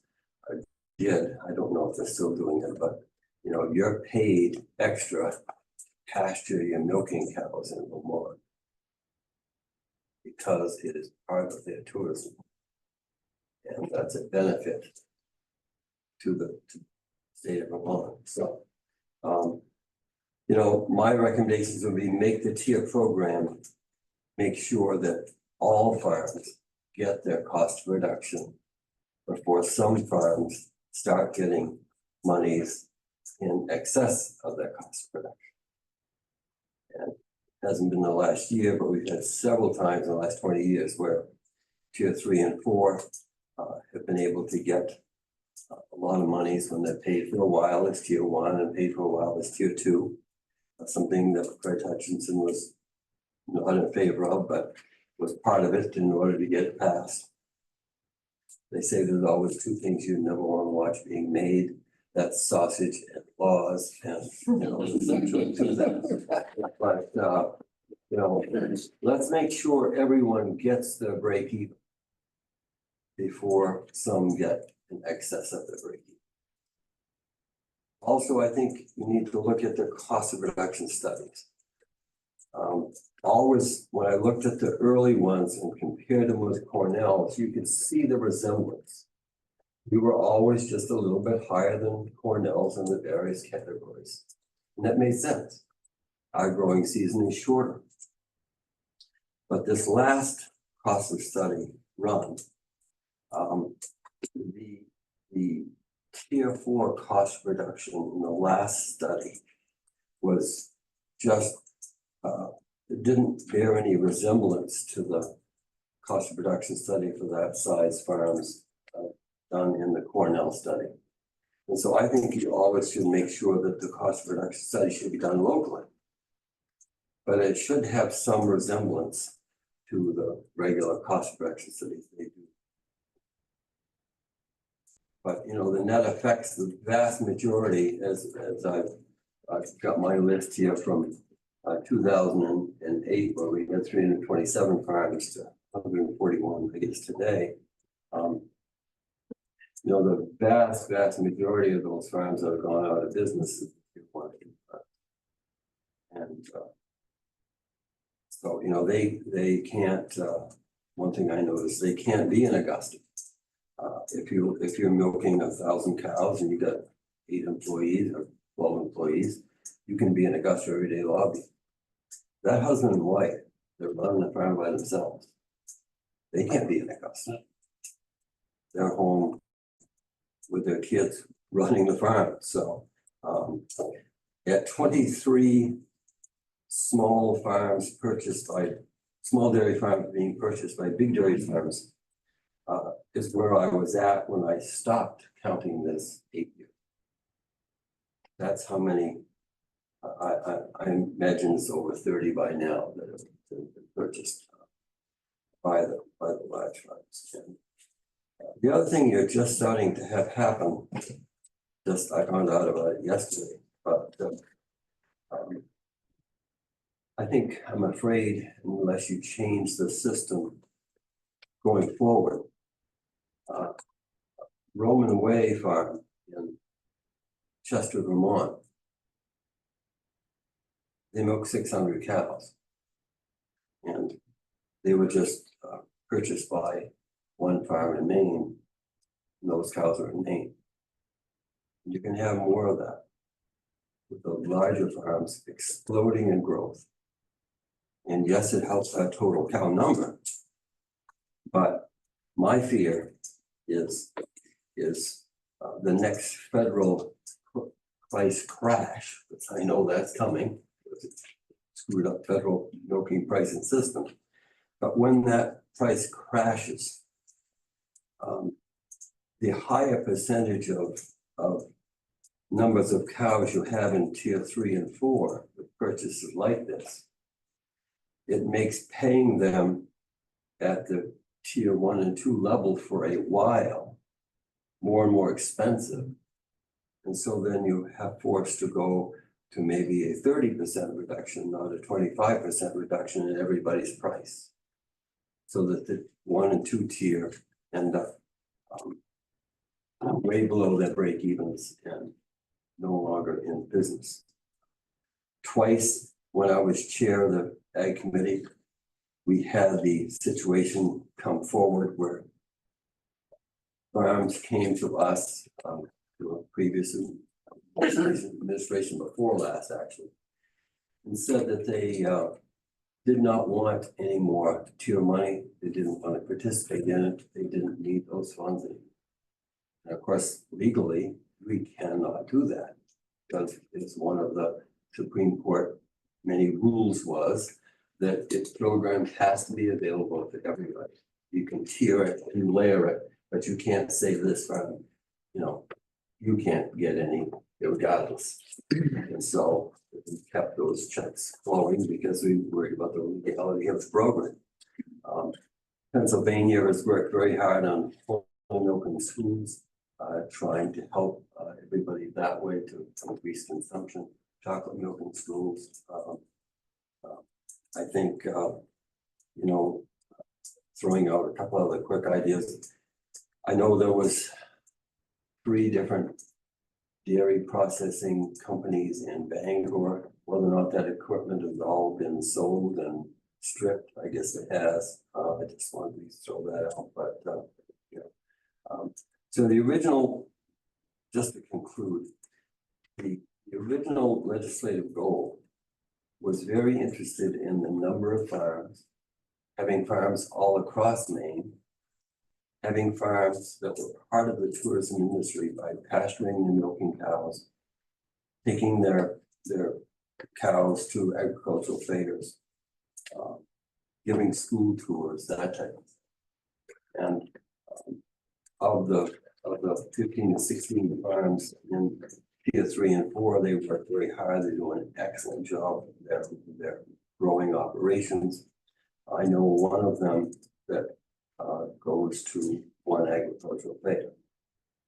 And so there's many things involved here, but I wanted to make sure that we focus on making the tier program work. Because it's Some batch of farms, they get at times monies above their break even. Other batches of farms are at times not getting their break even. We created a state program that's given one farm an advantage over another. And if you look at when we went from 327 in 2008 to 141 today, where those losses came from. You know, I have to say that all but 3 or 4 came from tier 1 and 2. And that's just not quite as balanced as it should be. So you know, I think the pasturing cows thing in Vermont, I don't know if they still do it, but they did it for years. That's a way to get monies into the dairy inspectors, just do checking for if you have any extra bureaucracy created in order to verify that. But for that, I just want to thank you for letting me add my 2 cents worth here and wish you all the luck and good. Thanks. Could I ask one question? Okay. Let me just, hold on, just before you do, I just want to double check because I'm Okay, committed to somebody getting else that in will. front of time. I want to make sure. Anybody who is online, who would like to speak, could you just raise your hand so we can see you?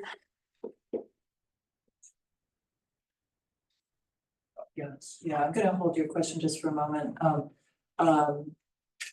Somebody. No, I thought Donald had his hand. No, that was the first. Oh, is that okay? Okay.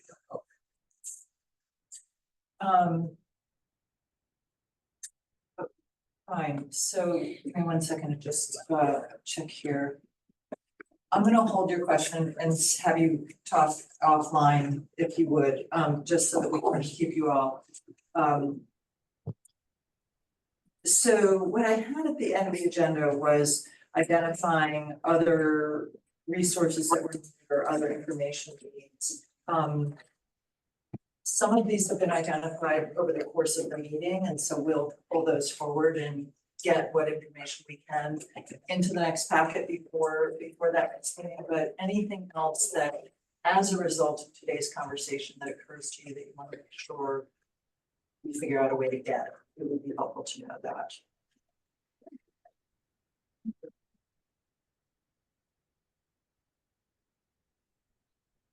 You said, Jody, the next packet will go out when? It will go out 10 days before the next meeting, which I think is July 30th. Let me just check. Yeah, the meeting itself is on August 8th. Oh, sorry. Oh, there you go. Yeah, yeah, so that's the table. Oh, wow, thank you.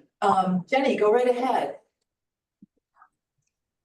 Hi, thank you so much for your patience with me. I was having technical difficulties. Again, thank you so much for allowing the public to have comment here so that they can say whatever they wish to say, and I will do that now. I did just have 2 brief questions that I thought would be worthwhile for the committee to ponder. Is there work and investment being done by the state and organizations to attract businesses for processing that would serve as a destination for Maine produced milk? I know that there was mention of a nonprofit, but is there the same type of effort to make a business environment and build a market or secure the market and fortify it like there is for other industries and sectors in Maine? And again, as I mentioned earlier in a previous meeting, I think if we look at this as a food system issue, we realize that when we attract workforce, when we attract businesses, when we attract families, we need to make sure we can feed them sustainably, and Maine produced and processed milk fits that bill, and dairy products and a variety of them. And my only other question would be, will there be a point where the task force will specifically invite and ask younger generations, on-farm operators, the up-and-coming, the ones next in line, who are not present at these meetings, the ones who are younger than most of us, to share their perspectives, answer the question, what is the roadmap that would work for you? What do you envision? What do you need in order to be retained into this industry or to attract your peers to steward our lands and shepherd our cows and secure our food system and be parts of our community. So those are my only 2 comments and questions. Thank you so much. Thank you. Thank you. I think then with that, and we'll capture those notes as well, those comments as well in the notes. We have our next meeting on Thursday, August 8th, at 10 o'clock. We currently have it in room 101. Yeah, you go. But just in terms of resources, I don't know. Oh, yeah, please. In response to John's comments, I mean, I guess, I mean, is there any data that we could see about where the tier funds go, broken down by different tier levels, or, you know, I mean, could we take a look at that? And just, you know. I just want to build on that. I just want everybody in the room to understand that all 4 tiers, the asks, the study indicated that we needed $28.90 in tier 1, $29.17 in tier 2, $27.61 in tier 3, $26.87 in tier 4. And the most any producer will get this month, being that everybody starts off in tier 1, is $24.51. So every single producer, even the largest, will be much more than $2 beyond their cost, below their cost production. Yeah. Just want to clarify that. Yeah, And so I'm gonna hold your comment if I may. What was it? Oh. We are currently scheduled to be in the same building on the same floor, but in the larger room. Tom Gordon's on vacation, which he richly deserves. And who we have doing tech that day is more familiar with this room and the more simpler tech than the other room. So it's a possibility we may be here again, depending. We just gotta work that, all out. But you'll be on this floor somewhere and we'll let you know. So we can figure it out. We're not there, we're here. Yeah. But it's the first floor. It's here, it's on the gallery. So thank Just you yell, all. come in the door. Thank you. Yeah. Thank you, Joe. Yeah, absolutely. So let's take these with us. My question. So-